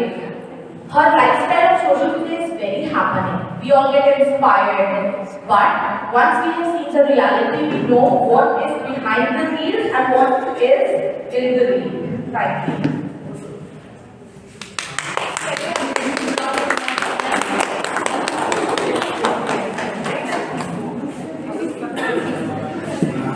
Okay.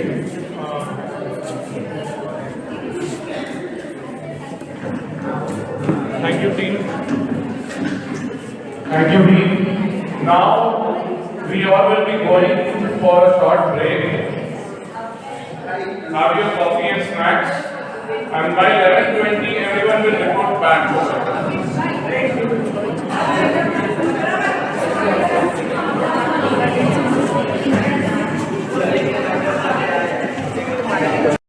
Informative videos which will give us a deep insight into cybersecurity.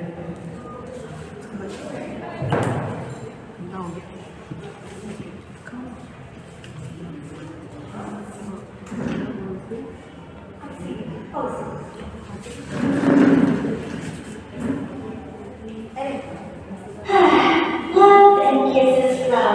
Oh, it's on! I'm sorry, guys. I know I told you I'd share everything with you, but this letter is really private. Okay. Now it's safe in my top secretive box. The internet is a great place to do research for school. Share pictures with friends, play video games, or check out the latest trending videos. But it's important to remember that there are billions of people who access the internet, and not everyone has good intentions when doing so. You should think carefully before you share personal information, pictures, or videos on the internet. Even if you think it is private, nothing on the internet is completely private. It's a good rule of thumb not to put up anything that could embarrass you later. If you wouldn't want your grandmother to see it, then don't post it. And don't share private information with people you don't know. Trust your instincts. If someone approaches you online and makes you feel uncomfortable or in danger, stop communication with them immediately. And tell a parent or another trusted adult. It's best not to meet in person someone you've only met online, even if you've been communicating with them for a long time. They may not be who they have told you they are, and it could be dangerous. If you do decide to meet someone from online, it's best to meet them in a public place and to not go alone. Always take a friend along just to be safe, and let someone else know exactly where you are going and who you are going to meet. Bullying someone online through email, social media, text messaging, or any other website or app is called cyberbullying. It's often better to block, delete, or try to ignore bullying messages than to respond to them. If that doesn't work, getting help from a parent, school counselor, or another trusted adult might be a good idea. That's especially true if cyberbullying contains threats. Remember to always keep your personal information private. Check your privacy settings to make sure that only your friends can see what you post. And never, ever share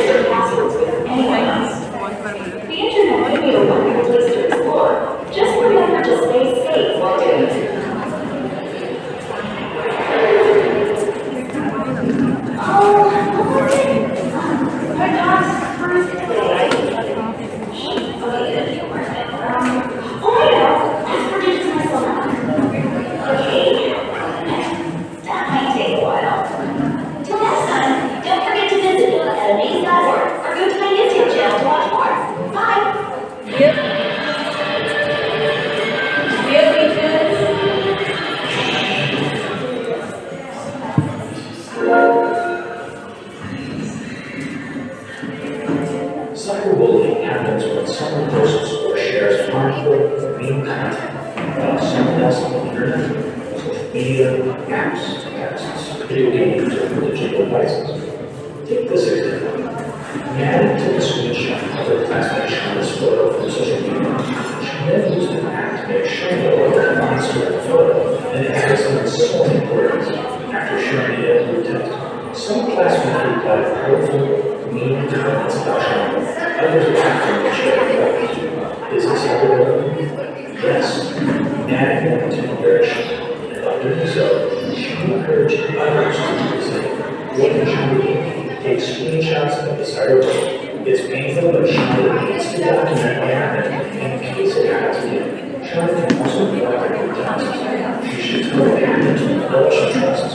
Together, they may want to report what happened to the school. How about this one? Now who plays multiplayer video games online where people can more than those who keep a few of them are active on social media. One player, Lucas, Lucas, used to chat with about online, asking a bunch of personal questions. Malcolm answered anything was valid. But one day, Lucas posted all kinds of personal information about Malcolm on social media, mixing with lies and comments about his ethnicity and gaming skills. Is it cyberbullying? Yes.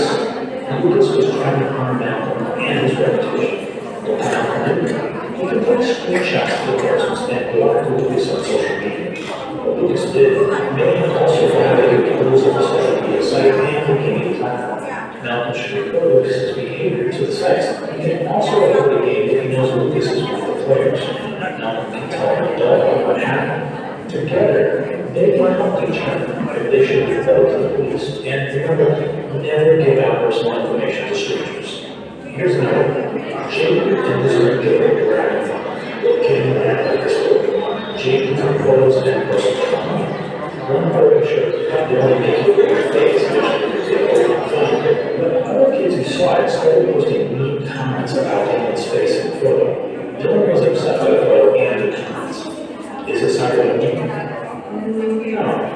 If Jaden didn't mean any harm and is willing to delete the photo, it is not cyberbullying.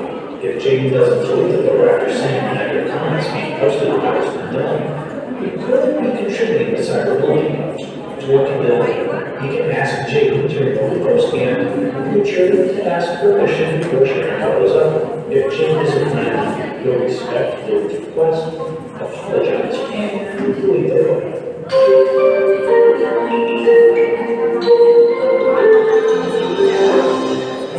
For more information, visit stopbullying.gov. Big small steps for a man, but join the team for cybersecurity. Often we are in a hurry. To download something for free.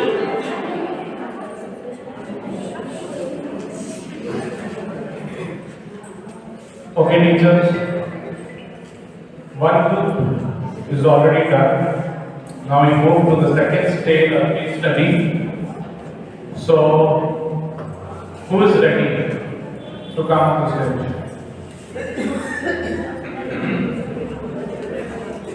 You take randomly names. We are ready for Okay, may our teacher and group please come.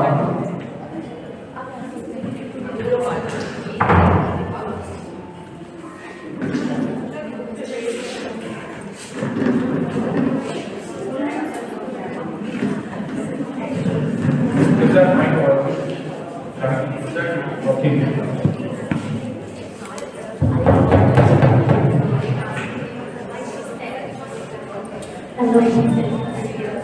So what is the case number? Case number? 6. Okay, teachers attention now. Now they will be asking, please listen to the story first, and they will be asking the questions to you all, and you need to answer them. Okay, this is case study 6. Ritu is a 10th grade student and who does not like spending too much time online. She logs in twice a week to see what her friends are posting. On special occasions and holidays, She posts pictures with her family. However, for the past 2 weeks, she has been receiving comments and messages from a stranger who appears much older. This person has no pictures on her profile and sends explicit and inappropriate comments, making her feel unsafe and uncomfortable. They also praise her shoulders and cheeks and suggest meeting offline. All of this is making Ritu anxious and insecure. She is afraid that if she tells her parents, they might react negatively and take her phone away. So, she seeks advice from you. So the first question over here is, what is Ritu experiencing? Okay, who is going to answer? You have heard the story now. You have heard the story. Who's going to answer? Yes. She was experiencing some emotional strain as she was receiving some inappropriate comments. Anyone else?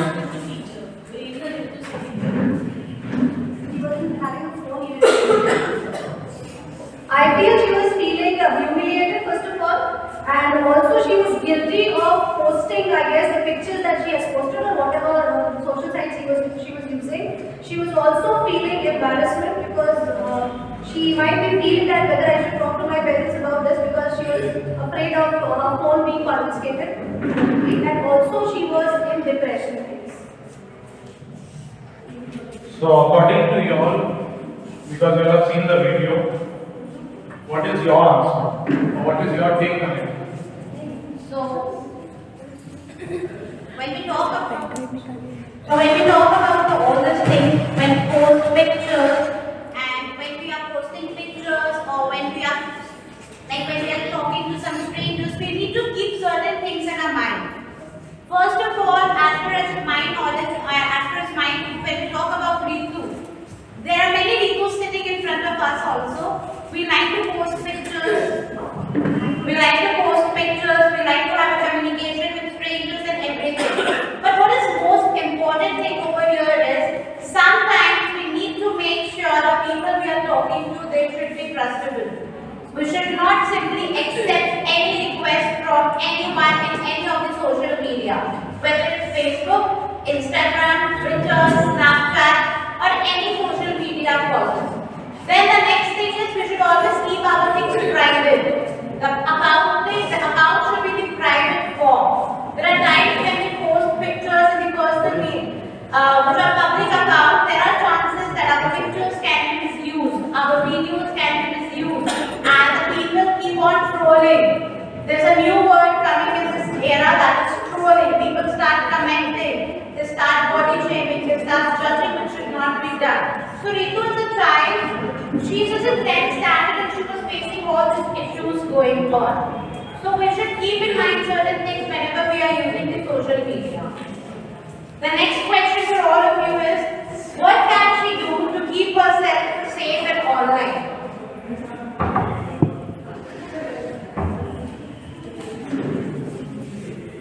The question is, what can Ritu do to keep herself safe and safe online? Who's going to answer this?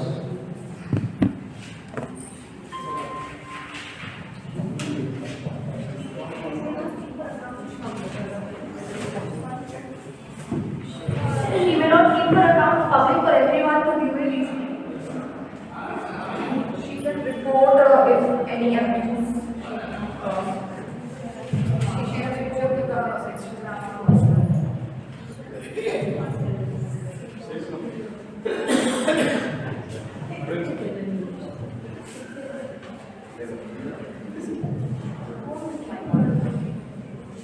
She can hide herself.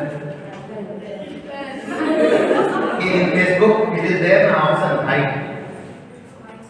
Okay, the active part, the green light which comes, the green light which is shown. Activity status. Hide the status part. Yeah. She can also hide the post and tag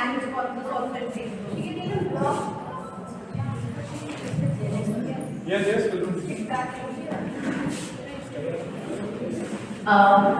She can turn off the comment part. She has that authorization. Even she can filter her comment. If she feels like this word is offensive, she can filter that word in her comment and message as well. Thank you. Point of view, please. So there was one scan code given to us to go through the YouTube video. So while going through the YouTube video, we are over here to tell you something, how to report online harassment, cyberbullying and misinformation. So in different sources of media like in Instagram, as Pooja said, she can report that user ID. As Anisha said, she can restrict the comments and Rupali agreed to it. As Khushbu said that she can make the comment section filtered. She can filter the comment section. So there are many ways. In Instagram,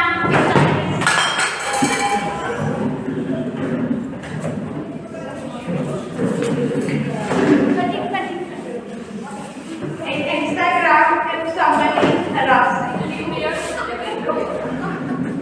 you can simply block that person.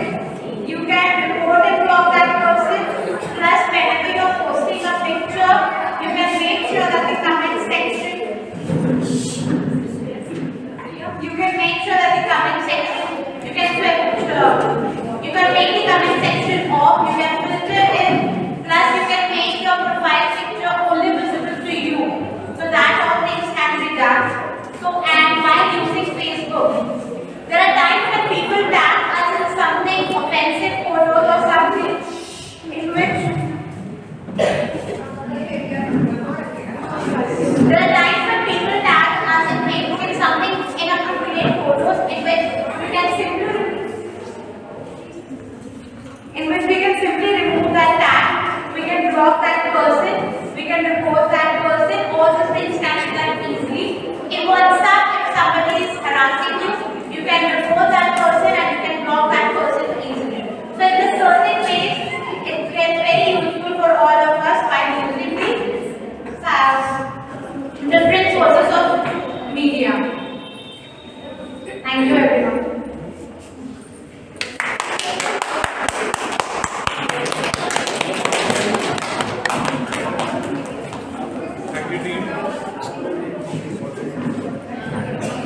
Thank you, team. Now,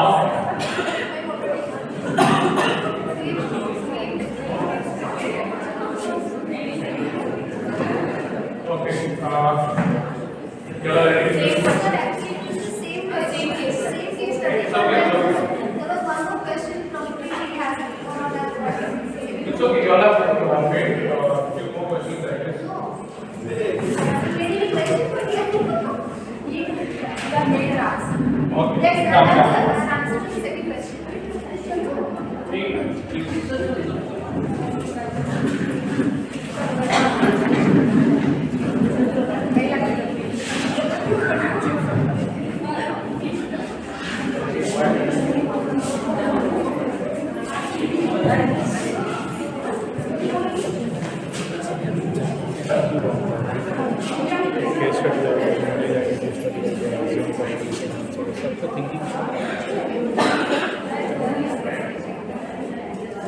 Good morning everyone. We had the same case study 6, but there was one more question which I'd like to share with people. How can you help empower her to feel safer online? What would you suggest to her in terms of taking necessary steps, staying safe and dealing with the emotional impact of this incident? If somebody would like to share the answer. How can somebody deal with the emotional impact of this incident? Emotional impact of this incident?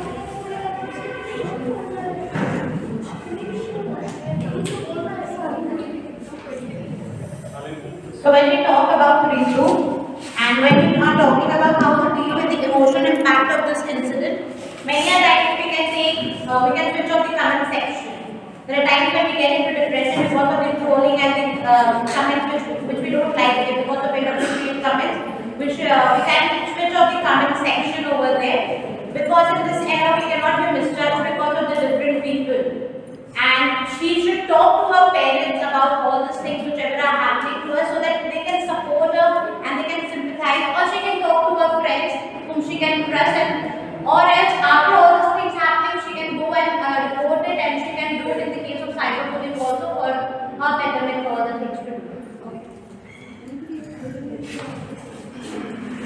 Anybody else wants to answer?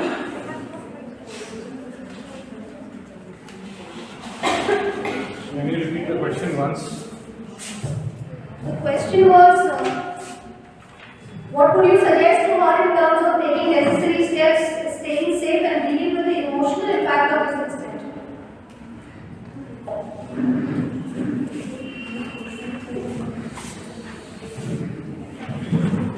So here when we talk about the emotional impact, what she can do is, we all use internet these days and we all use Google, we all use different social media sites. So when you view a certain reel or when you view a certain text over there, if you will view that same kind of content again and again, that content will come on your reels and your reels repeatedly, okay?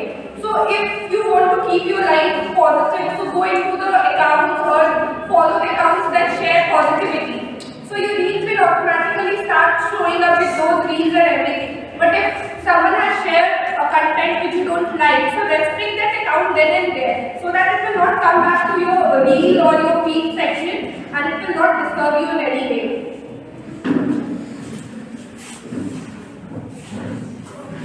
Are you satisfied with the answer? To some extent, partially correct. I feel because if somebody is already dealing with such an issue and he or she has been, impacted badly emotionally, then what is to be done? Because this kind of harassment is very common these days, and most of the teenagers are openly, devastated. They have devastating effects on those who are specifically targeted. They often get into depression, anxiety, and also to some extent suicidal thoughts. And they do have trouble in studies and concentration, and that affects them negatively as well. So for these, I think we have just 1 or 2 points how they can deal with it. As Nanra said, they can talk to a trusted parent or a guardian or a friend or a teacher. They can have they can go to a counselor if they seek some professional help. If they have such suicidal thoughts, especially, and they can encourage. The schools can necessarily take a step of encouraging students to behave proactively as bystanders. I would definitely like to explain what are bystanders. Bystanders intervention is required when the student acts as a bystander, when he notices what is going on, notices the event or the act that is taking place, interpret the situation as a problem if such kind of things are happening repeatedly, and then assume personal responsibility. It is the responsibility of the user what kind of comments or what kind of feedback or whatever they are getting. So they should know how to help themselves as well and be smart enough, and they should be self-aware about the ways in which they can stay safe online. Thank you. Thank you, Ritu. It is basically that we should keep talking to our kids and know what is going on inside there. So the next group is lesson teacher and group. They are going to do the case study 4.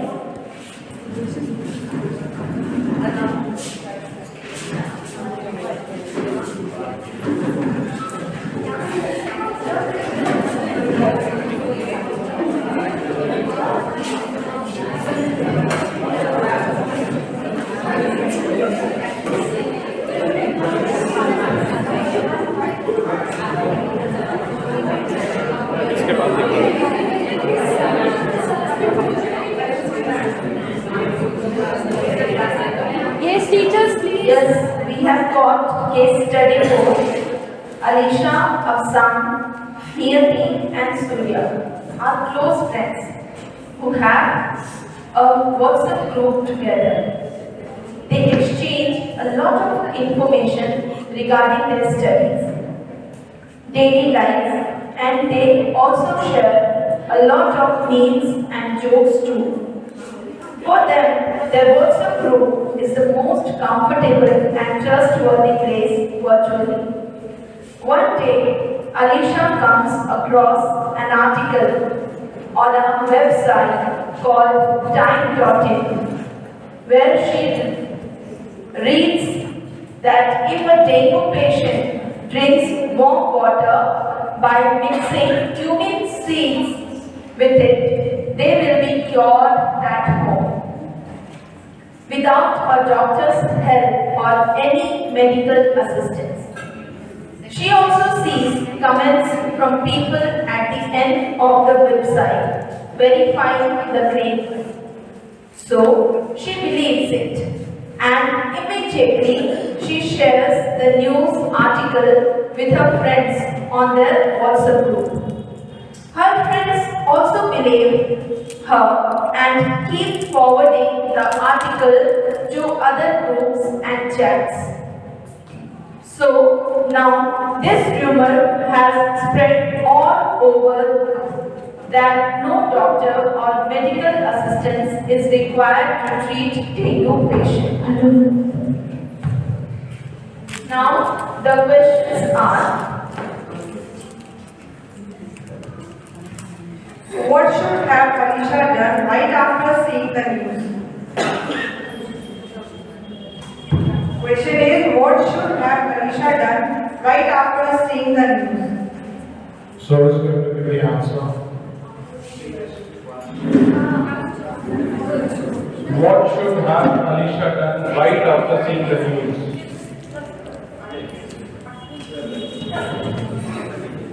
I think without knowing about that, she should have not forwarded it to her friends and the family members, because without doctor's advice, we should not follow any reels or videos.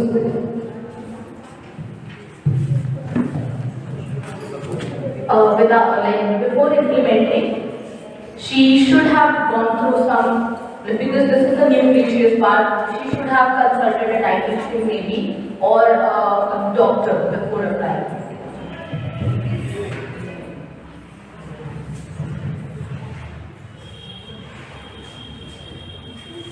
She should not forward it without. Mobile दूर रखिए. She should not forward it without authentication.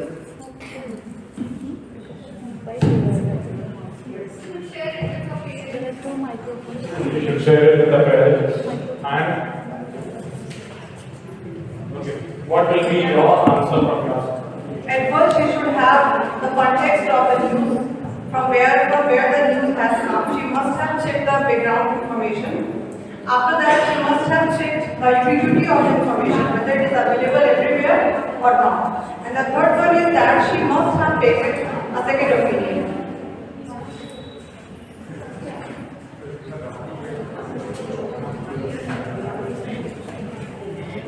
Go to next question. And the question number 2 is, what was wrong in the method that Alisha undertook to verify the news? What was wrong in the method that Alisha undertook to verify the news?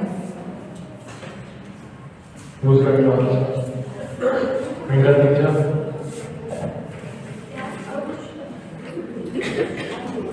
The question was, what was wrong in the method that Alisha undertook to verify the news?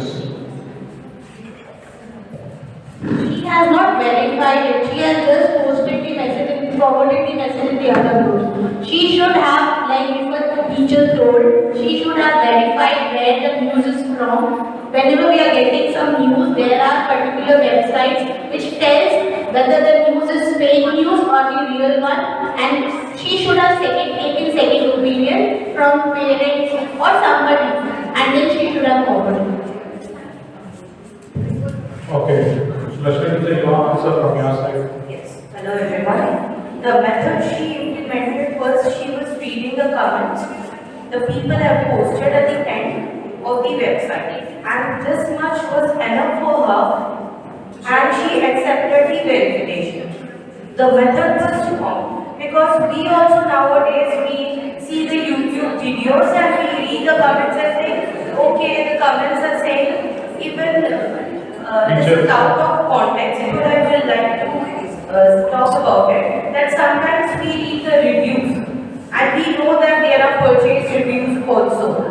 So we should not believe on reviews and comments. What is the proper method? The proper method is that we should always verify it. We should check the background, the source from where my friend is sending or reading the comments is not enough. Next, we should always check that whether the information is available everywhere. Other sources have posted the same thing or they are suggesting the same method. Next thing, of course, take the opinions of seniors, parents, they are always available to us. Okay, I would like to ask one question from you all. If you come across similar messages, what will be your reaction?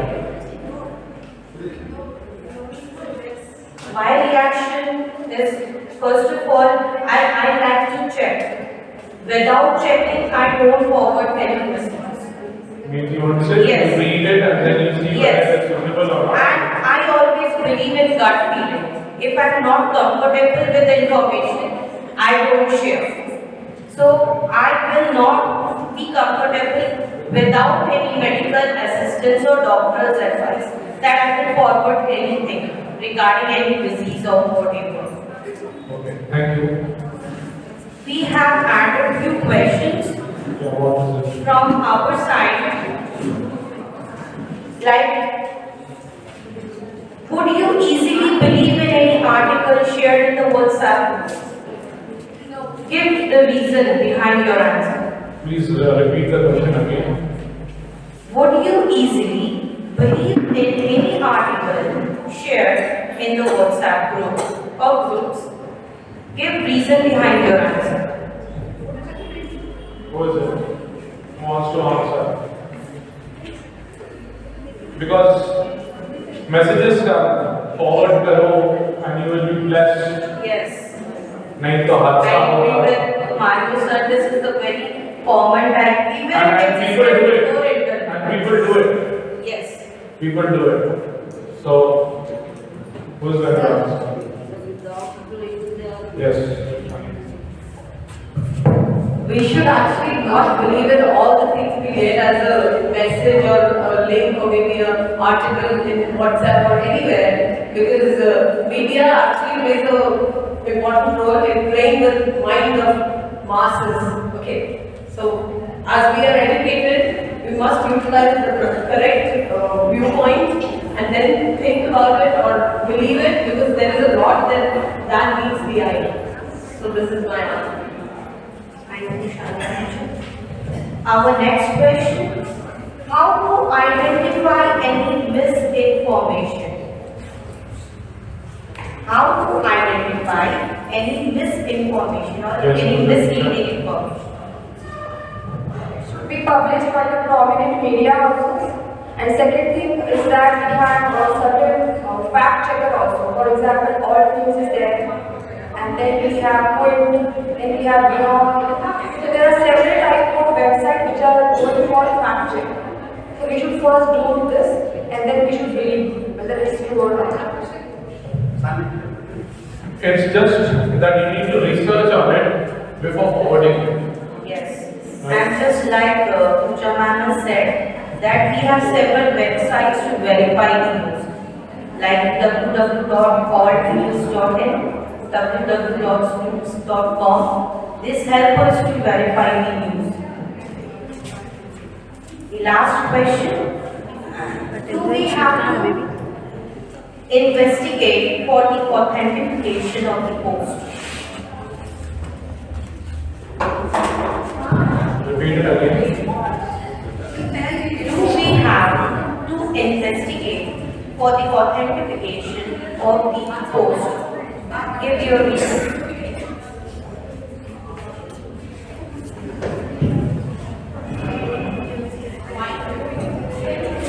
You only answer. Dear teacher, please.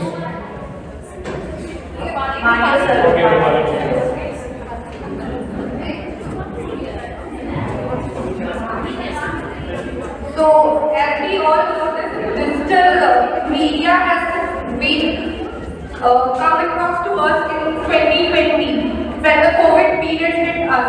At that point of time, it was also necessary for us to spread information, but the information should be correct. At that time, we used to get messages that don't talk to someone, or if they're suffering, just isolate that person. So at that point of time, it was very necessary that what WHO are passing by instructions. So once you go to that website and you read what are the instructions is being shared by WHO, and then you know someone who is suffering from COVID, or you know someone who has been in that particular situation. So from there you can screenshot or you can copy that message and you can forward it. So in place of forwarding whatever is coming down to you, and you feel that this piece of information is necessary and you should forward it, so first we should go to the exact website from where this piece of news should be coming. If it's about politics, you can go to certain websites which share the exact news, and if it's about something health and nutrition, you can go to WHO and sites like that and share the actual news. Thank you, Pari. She is absolutely correct. For every information, It's important. the company takes the responsibility, and the part is there. They put the initial in that message. Okay. Thank you. Thank you, everyone. Please clap for them.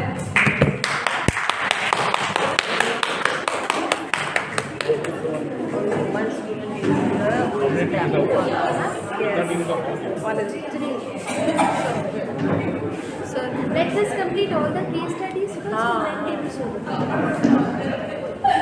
Okay, the next team, Ramakant sir.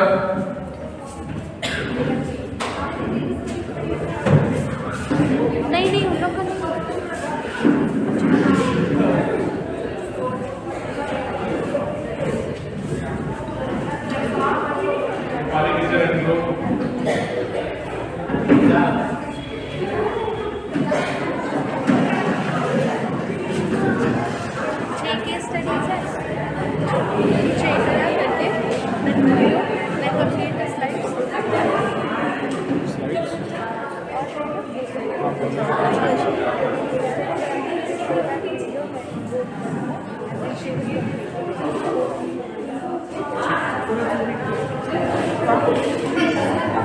इन लोगों का group अच्छा minimum का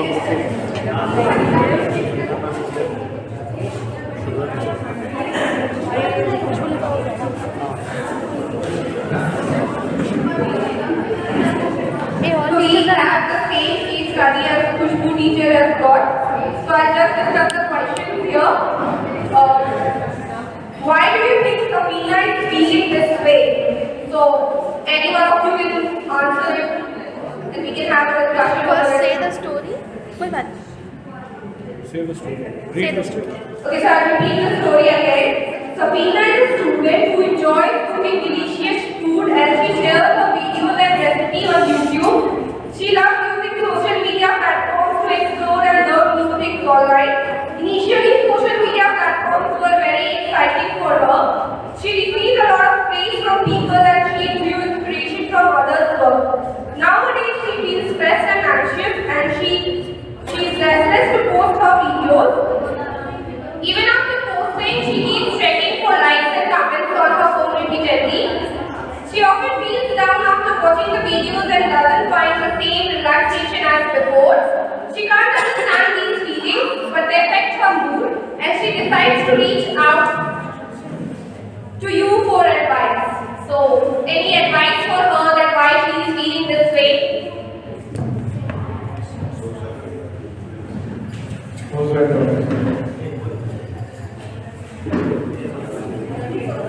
Can you repeat the question again, please? The question is, why do you think Sabina is feeling this way? Like earlier she was happy, but initially when she started posting her videos, now it has been a long time and she is not feeling good about it. I feel that somewhere Sabina, I hope that's the right way. Sabina is attaching her words to the number of likes and comments she's getting on the videos or reels, whatever she posts. So we should first people understand that her worth is not, like the worth of the work is not attached to the number of reels, likes and comments she gets on the reel. Thank you. Yes, teacher, you are absolutely right. We all know we all are using Instagram, Facebook. You all know there is a blue tick on Instagram. That if your account is verified, it is blue tick. So we all have this prepaid 700 Yes, we have this frequent subscription. 700 rupees per month. Yes, 699 rupees. And you recharge your mobile every month so that you can use the services.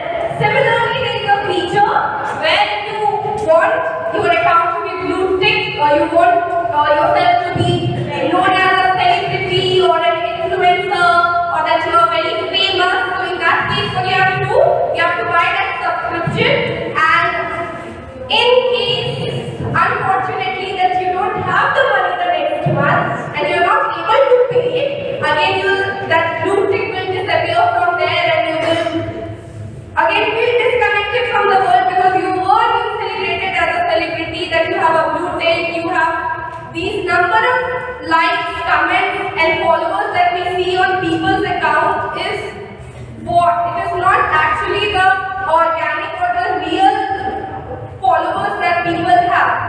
Of course, some people have, but the others, it is easy for people to buy it. They pay for it, they are earning from it, and when we see that, okay, the social media is working for advertisement these days.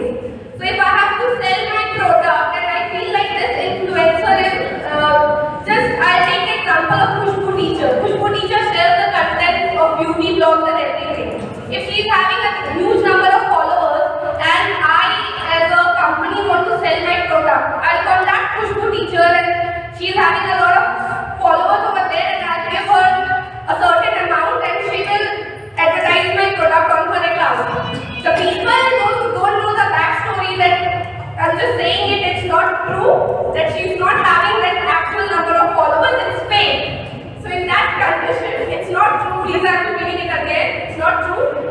I'm just saying it for the sake of showing the fact that people will start believing her because her account shows that she's being followed by such number of people. So in that case, this misconception spreads, which is very wrong, and we should try to avoid it. The second question is, what do you think she should do now? What advice would you give to her to feel better about her online activities and time spent? Yes. I'll repeat the question again. What do you think she should do now? What advice would you give her to feel better about her online activities and time spent? I think the advent of computer has jammed the young children's mind. So, better option would be to go and read books and maybe spend time with family and then understand what goals life has for her, rather than focusing more on social media, because that is something not going to fetch much for her. She's checking her phone repeatedly, so in that case, what she should do? That's why she should engage herself in book reading or maybe some other extracurricular activity, for example, art or craft, which will help her. Shania, teacher, please pass on to the teacher, she wants to answer.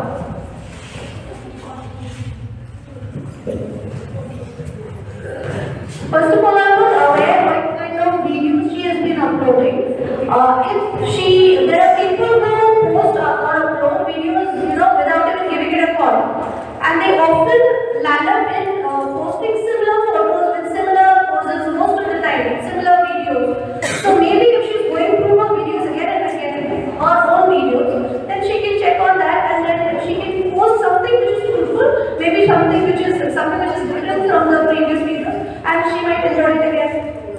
Here I agree with Ritu teacher. Here the story mentioned that she was following the other people's account. So once you start copying people, you will not have your own original content and you will lose your individuality. So in that case, she should stick to her original recipes and original videos to get likes and subscriptions, I guess.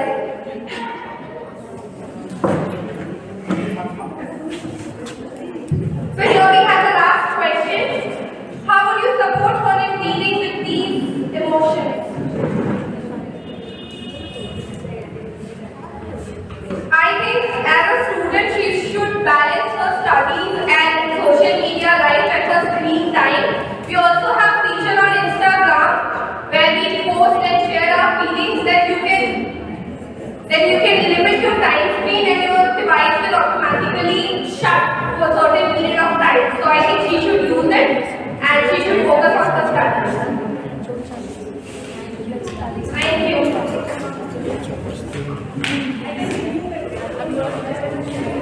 Okay. Shubhra teacher, your case study.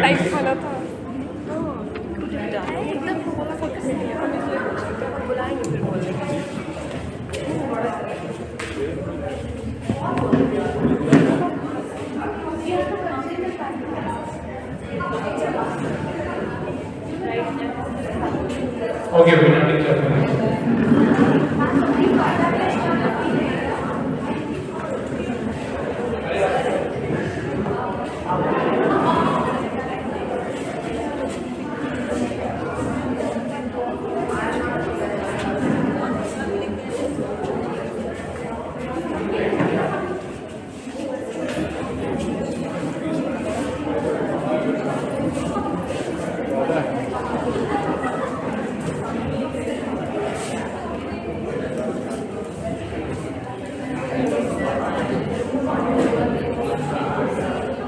Friends, it's time to introduce ourselves. First of all, I'm Veena. She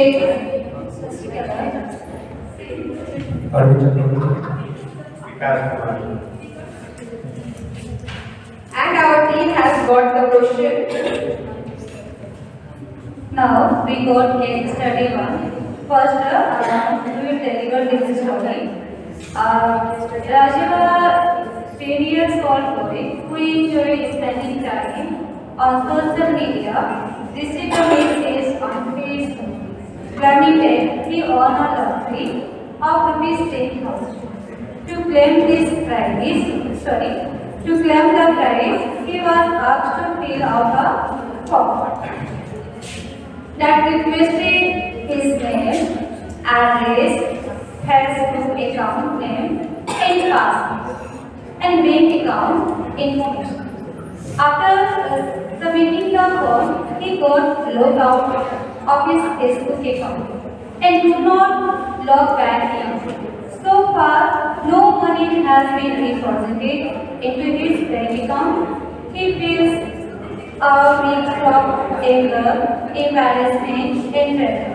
And the school has connected him. Now, my question is,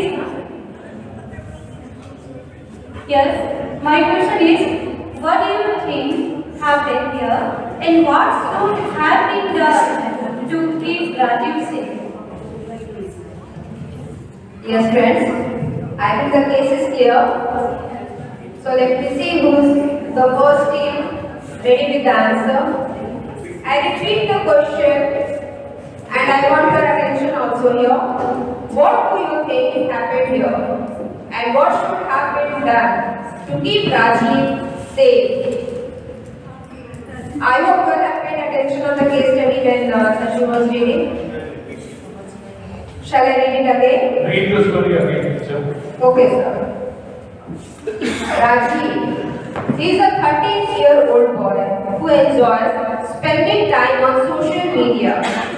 Received a message on Facebook claiming that he won a lottery of rupees 10,000. To claim the prize, he was asked to fill out a survey form that requested his name, address, Facebook account name and password, and bank account information too. After submitting the form, he got logged out and he couldn't log back in. So far, no money has been deposited. So I hope this case is very clear. Nowadays, this is every now and then we hear these issues, this type of cases. So my first question is, what should have been done to keep Rajiv safe? Yes, anyone? Yes? Mario?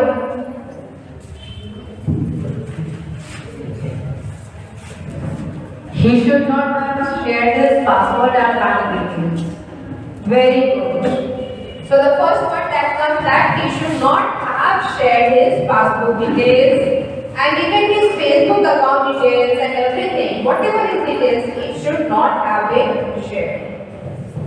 So that is the first step for security. Second one, what should be the next 3 steps?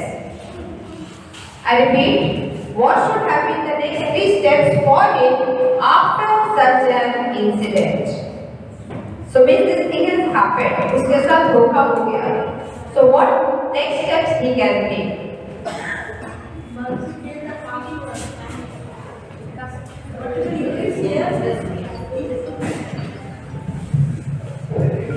This here is your password, email ID. He must be changed his account. Must be changed, no the password, email ID, and do not share this OTP also. But he has already given a password. It must be changed, no. That very account and B account. It must be created a B account and do not share this password and OTP and share. Okay. Acha, means he has to reset his password. Yes, reset. Okay. So let's wait for the other Okay.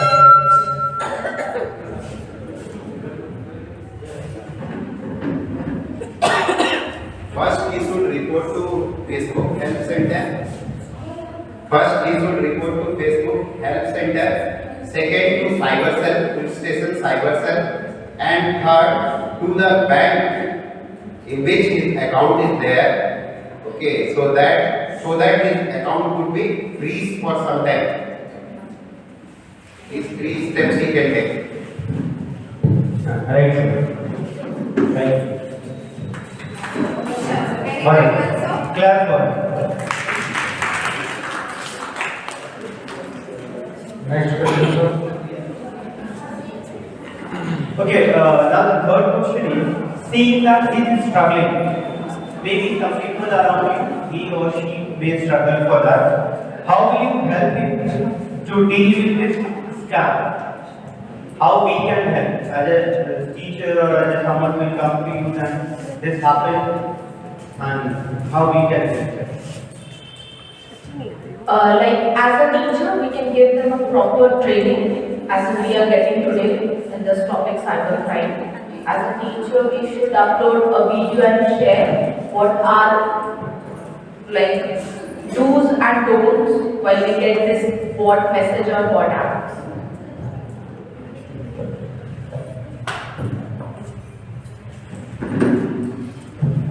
Are you starting?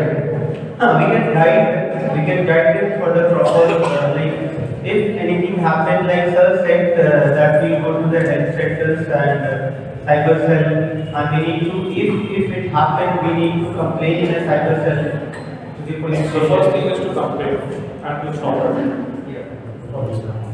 And few questions from our side. Like everybody is using mobile. So how to save yourself from hacking your mobile? If we heard that someone, we have not shared anything with anybody. Like the person is shared password and that maybe his or her Facebook account hacked. But sometimes it happens that we got messages in the Facebook that some our friend messaging in our messenger that please send me 500 rupees and I'm in hurry and please send me 500 rupees. So my friend sent it 500 rupees and then given a call to me that okay I have sent it 500 rupees what was the emergency. But that was not me. Some person that was actually an account hack. And the person is using your ID and messaging all your friends. But how we can save ourselves to hack? हम लोग अपने आप को कैसे रोकेंगे hack करने से? See, from my point of view, it is that every 6 months we should change our password. The first reason I had asked when I was taking the session, I asked how many of you still remember the password, because एक बार आप login करके छोड़ दिए, nobody is using it. Phone does what ID password does, and we keep it wrong. So that is the issue. So it is better we log out after using it, and every 6 months you change. Like if you are using a mobile app for the banking app, वो हर 6 months में आपको change करने बोलता है password. Same thing we have to do it over here. Like we have some answers that Bluetooth should be off. If you you are not using your Bluetooth off preference, and please do not use unwanted network like Wi-Fi and all. Wherever we are going and we are using Wi-Fi, unwanted Wi-Fi. So please avoid using Wi-Fi. And then there is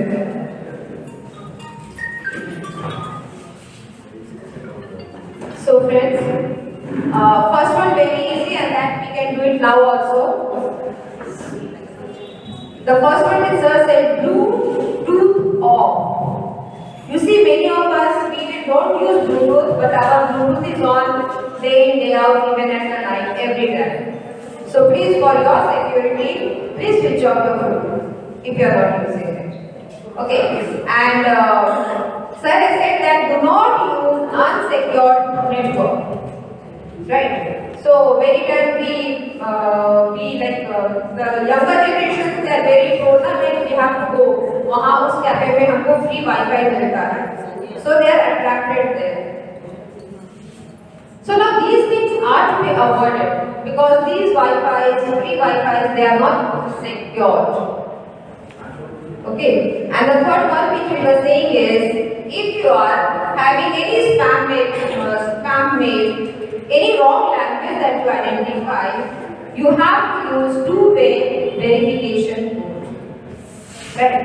So here what happens? One go we also verify. अच्छा मुझे message आया है, ठीक है, and we do it.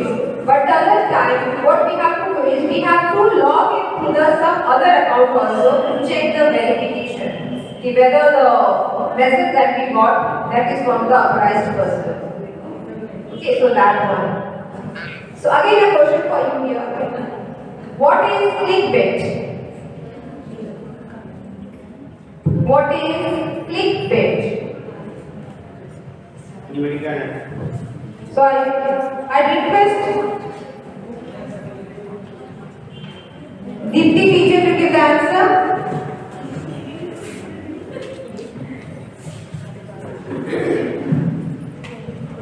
Actually, sometimes some of the links appears in the screen and we just click on that. But we didn't know whether it is authenticate or not. So clicking on that is not a clickbait. Okay, so Lakshna is going to give another answer.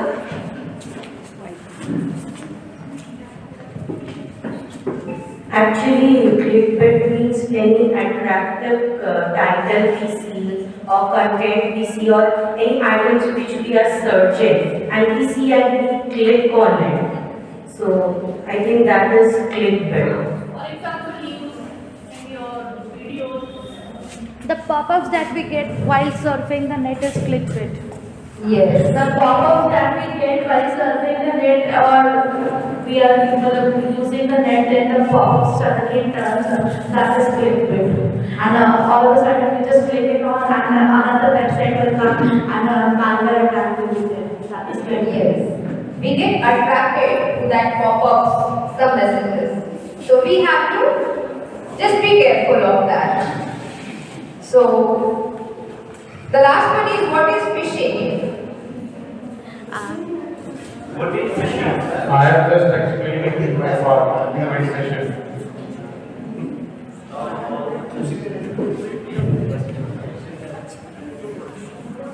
What is phishing? Okay. So I'm concluding it. Phishing. Phishing is a trap made by the hackers. They find few like we know this data analysis. So whatever we talk, whatever we say, the phone is every that have that all the resources. They listen what you say, they see what you do. So there where the hackers are very much actively participating in this. If you are getting to know that yes, you want to purchase a shoe, he is very clever as enough, he'll send you a notification of a shoe that you will get for a free or a very less, very much discount actually. And the moment you click the link, you are getting like in a trap. So that is what phishing is called. Yes. For example, the fisherman uses baits to catch fishes. Yes. Okay, so with that, our Okay, thank you. thank It was a nice session of case study. I hope you all have learned a lot of things from this because we can apply it in our daily life. Okay, so as today's training was about cyber security and ethics. Cyber security, we have been explaining you since the beginning what is cyber security. Now, when we talk about ethics, when we live in a social construct, there are ways in which we live. Those we term as ethics. So when we talk about a digital space, there are also ethics that people follow, which we term as cyber ethics. So, cyber ethics, what basically are cyber ethics? What are cyber ethics? Understanding how your action affects other people. Knowing the right and the wrong, how you behave in this digital space. Taking personal responsibilities of your action. So, ethics is about putting principles into action in a digital space. Consistency between what we say and what our actions say is a matter of integrity, which we do in our daily life. But when we talk about cyberspace, there it takes another form. So cyber ethics setting. It's also a matter to understand that what is unethical in cyberspace is not illegal. For example, when we talk about what is unethical is not necessarily illegal. For example, the issue of a company legally monitoring employees' email is very controversial. Employees have limited protection against employees' electronic surveillance. The law is to support employees' right to read electronic mail and other economic documents of their employees. Here the definition of right and wrong are not clear. Also the distinction between what is illegal and what is unethical is not always obvious. So when we understand, we need to dive deep into the understanding of what is cyber security and ethics. Then only we become clear about it. What do we mean by exact words? What do we mean by cyber ethics? Cyber ethics is actually a philosophy, or you can say a philosophic study of ethics pertaining to computer ethics, encompassing users' behavior. What network computers are programmed to do, and how this affects individuals in society. Cyber ethics is the ethic applied to the online environment. Why do we be concerned about cyber ethics? Why do we need to be concerned? Because it's very important to teachers to make sure that we're concerned about the behavior in a digital world. Why? Because anonymous posting to blogs can lead to situations which you might not have thought of. Websites and social media can encourage bad behavior in time. So a lot of indulging into wrong things in the digital world can take people into wrong activities. So cyber ethics are what they act as a guideline to how to behave in a digital world. Information in cyberspace can be accessed globally. So what you put in, for example, when we talk about Instagram, Facebook, any other social media, if you put in your information, you must think before what you put in. What you want the world to know, let them know that much. Or what exactly is true you put in there. Because the social media plays. If things go wrong, it will be a trap. What is right and wrong for internet users what they can do? What are the social impacts of information technology? We need to focus on that also. Understanding security, privacy issues, and the major negative impacts of IT on cyberspace. computer networks can be threatened by many internal and external hazards internationally. There was one example when there was a Pakistan website which was hacked by some hackers, and they had posted certain malicious content on that website. So hackers have a lot to do if you have a loophole in the system. When we talk about this, cybersecurity and ethics play an important role in understanding that. What cyber ethics, what they can do basically. Why do we need cyber ethics? For example, in the social construct, you need to behave in a certain way, the way you are required to behave. So, when you do not behave, you go out of the social construct. For example, you have come here to listen to the training. You are not in a certain way, you are not listening. So, same way when we talk about cyberspace, there are certain things to look for.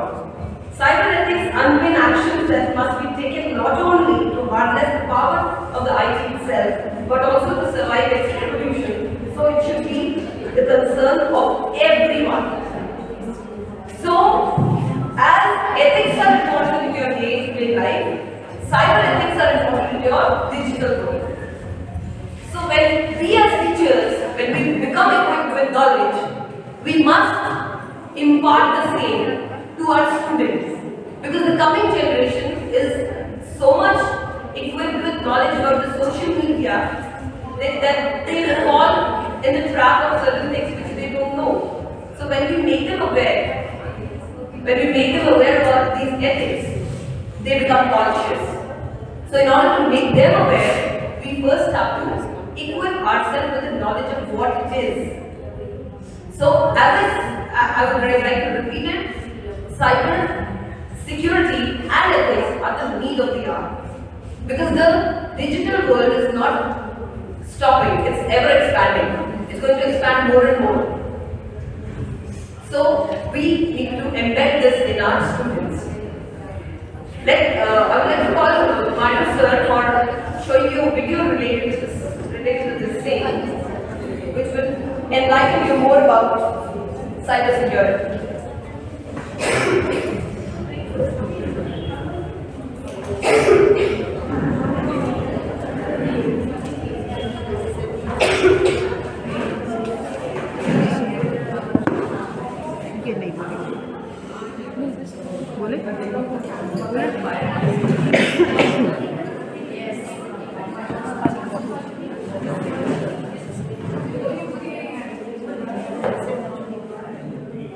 Hey guys, welcome to another exciting video by Shania.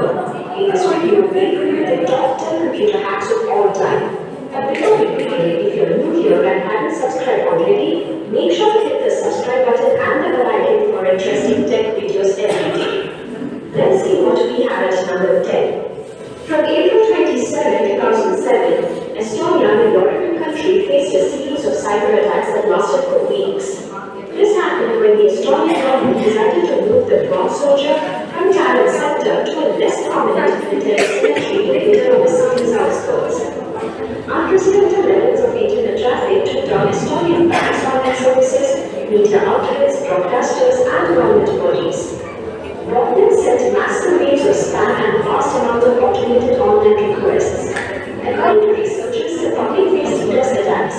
The conflicts to edit the English-language version of the bronze soldier's Wikipedia page as well.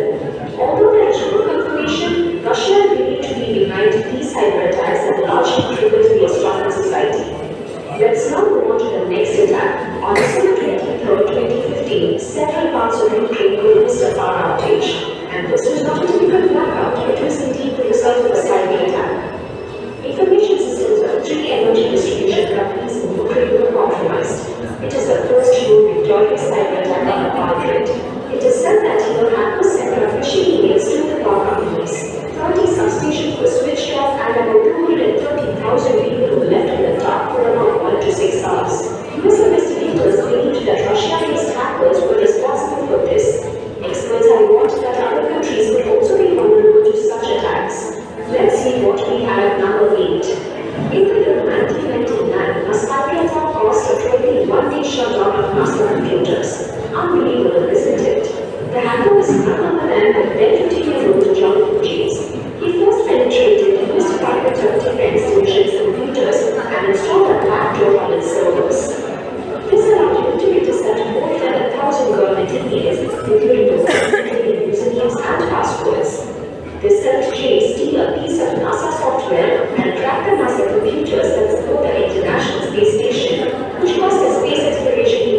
$41,000 as system was shut down for 3 weeks.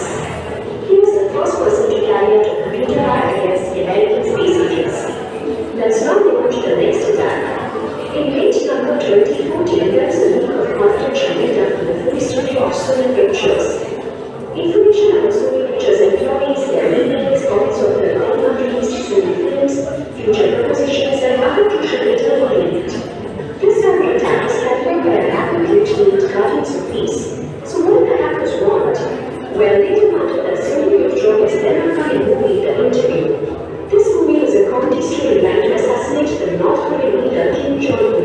Sony then decided to cancel the film's theatrical release due to the threats that cinemas screening the movie. It is indeed hard to trace the roots of a cyber attack. In this case, after evaluation, the US intelligence officials arrived at the theory that the attack was in a way related to the government of North Korea. However, North Korea had denied the same. Moving on to our number 6. In December 2006, DJX, the US retailer company, identified that 45.6 million debit and credit card details were stolen. This happened from one of its systems over 18 months by one number of intruders. It was one of the first and largest set of cyber attacks involving the loss of personal data. As a result, the agents had to reissue and block thousands of payment cards. A group of hackers did this, Albert Gonzalez being the mastermind. The group was from Miami, the place where the DJX heist was believed to have originated. Reports said that the DJX data breach occurred because of a weak web encryption at 2 of its Marshall stores in Miami. Next, moving on to our top 5, let us see what we have at number 5. The year 2010 witnessed the discovery of the deadly computer worm Stuxnet. This malware software was unlike any other usual cyber attacks. It aimed at disrupting the equipment the computers controlled. Stuxnet came with the deadly purpose of damaging Iran's nuclear infrastructure. It infected more than 200,000 computers, including 14 industrial sites and a flaming enrichment plant in Iran. Stuxnet initially spread via Microsoft Windows and targeted Siemens industrial control systems.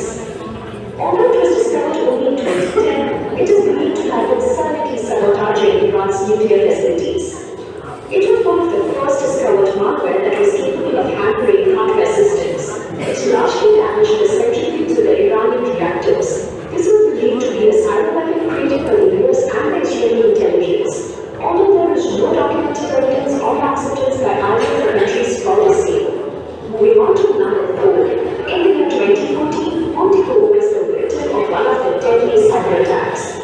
56 million payment cards were compromised along with 53 million customer email addresses stolen. This security breach happened from April to September 2014. Criminals were believed to have used a third-party vendor's username and password to enter the perimeter of Montico's network. The attackers were then able to deploy custom-built malware on its self-checkout systems in the US and Canada.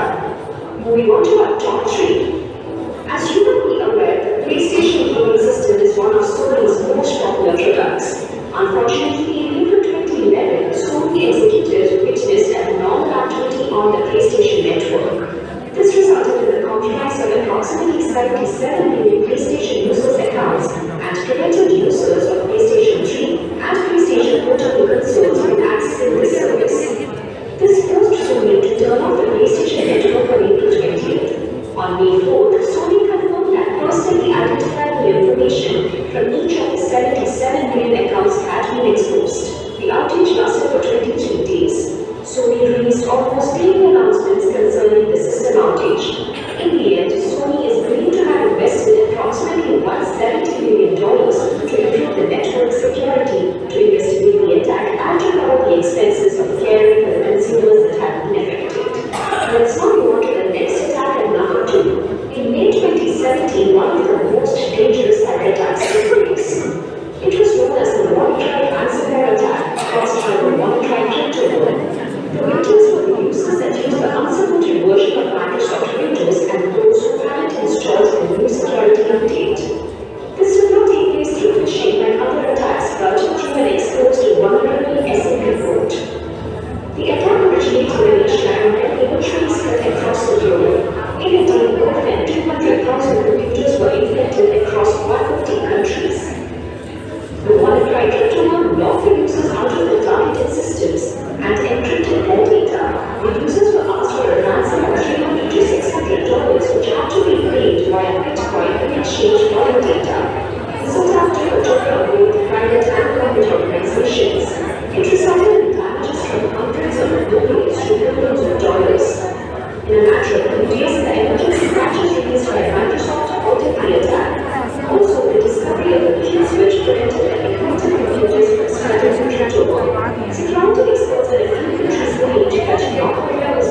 the medicine virus and mass-scale macrovirus was released. It targeted Microsoft Word and Outlook systems and created concentrated network traffic. Melissa virus infected the pictures via emails. The email would convey an important message when the extent was fake. If the recipient opens the attachments in the mail and downloads the document and then opens it with Microsoft Word, a virus was released on their computers. This would then mass-scale sent to the first 50 people in the victim's contacts list and then disable large scale packages with Microsoft Word and Microsoft Outlook. This began spreading like wildfire across the internet. David L. Smith released the virus. The virus caused nearly 80 million worth of damages. It did not steal data online, however, it caused the hack. Almost 1 billion accounts were disrupted worldwide. Agencies were overloaded, and some had to be shut down entirely, and multiple traffic in some locations was slowed down. So with that, we come to the end of this review on the top 10 data hacks of all time. If you have been with others, if you're aware of any of the very interesting data hacks in history, let us know in the comment section below. Thank you so much for being here and do watch out for more videos from us. Until then, keep learning and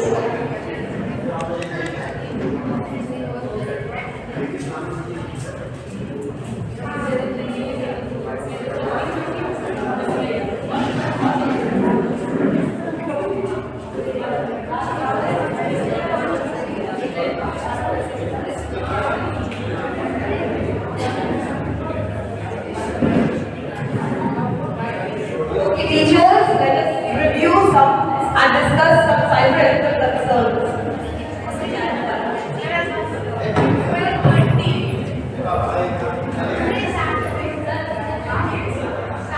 First one is acceptable user policy violation. Disregard for technology or network rules and policies. This could be willful or unintentional disregard. The next one is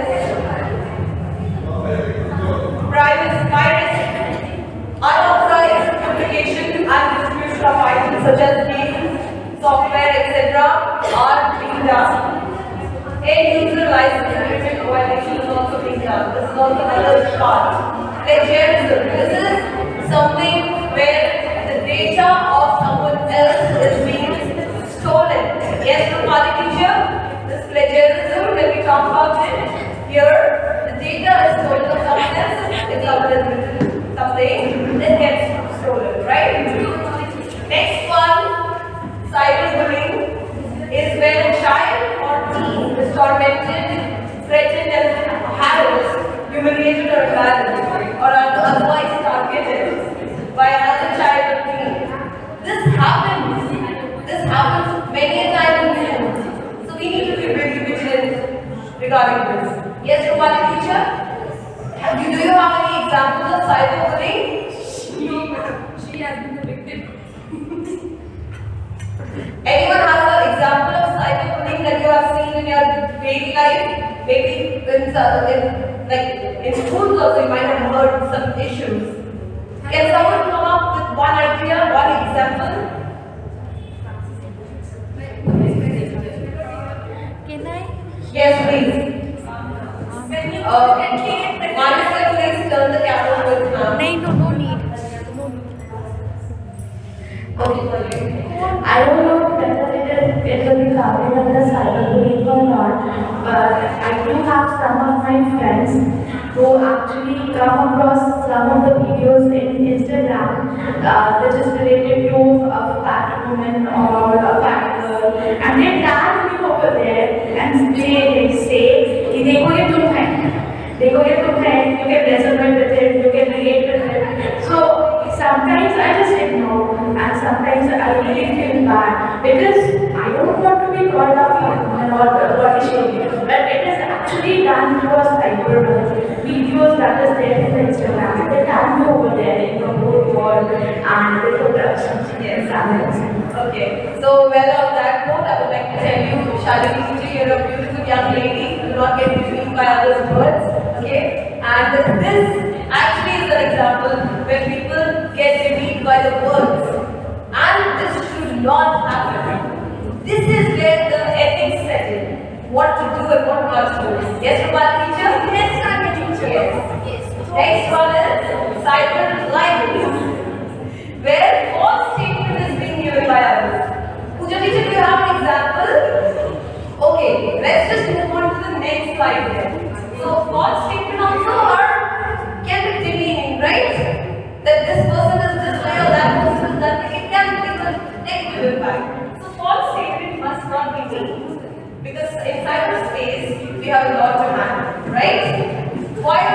privacy.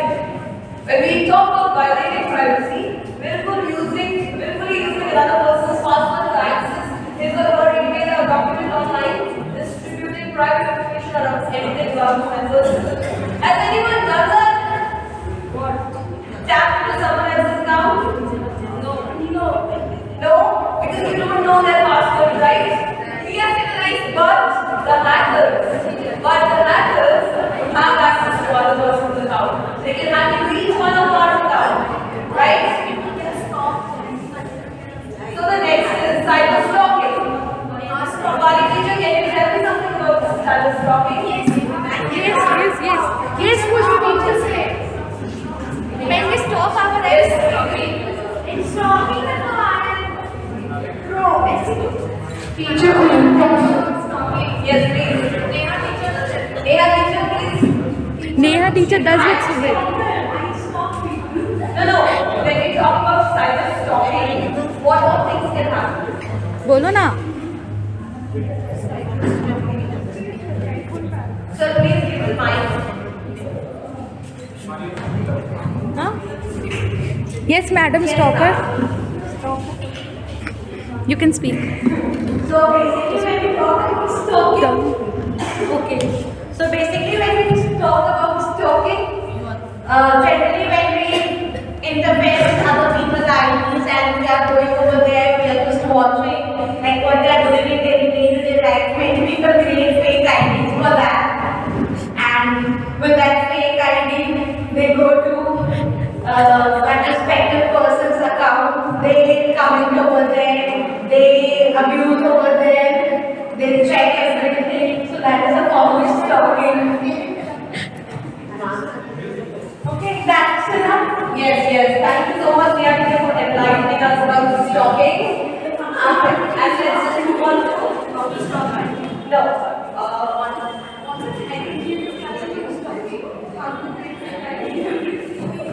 Internet. See, when we talk about today's generation, see how many things are illegal information on internet. Fraudulent information is 75.5%. Violation of privacy is 73.1%. False rumors about other people, it's 59.3%. Obsolete information, 59%. Liable information, fake statements, 52.2%. Civil rights violations, that is 48%. And the last one is gambling information, which is 10.4%. The rules of ethical cyber activity.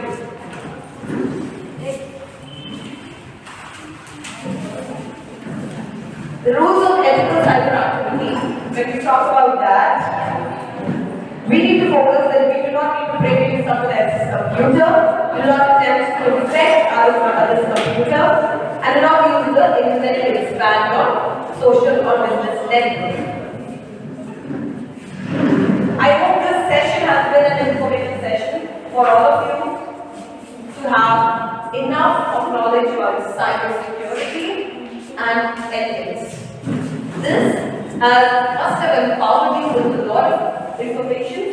Let's just come to the conclusion part, wherein what we focus is a new world of information society with global network and cyberspace will inevitably generate a wide variety of social, political and ethical problems. Basic issues have been solved partially using technological approaches and legal laws in cyberspace. With this, we come to the end of this session.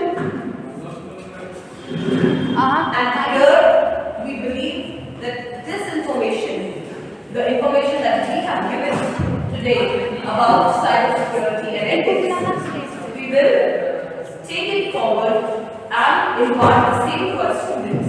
Now I would like to call Arvind Sir, the SNTC, on stage to say a few words.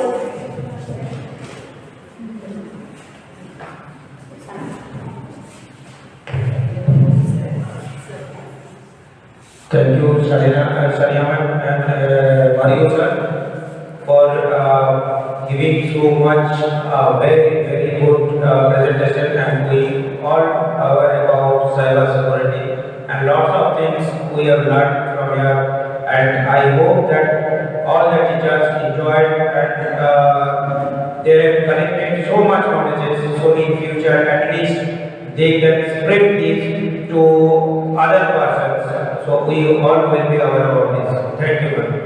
Okay. Thank you so much, sir.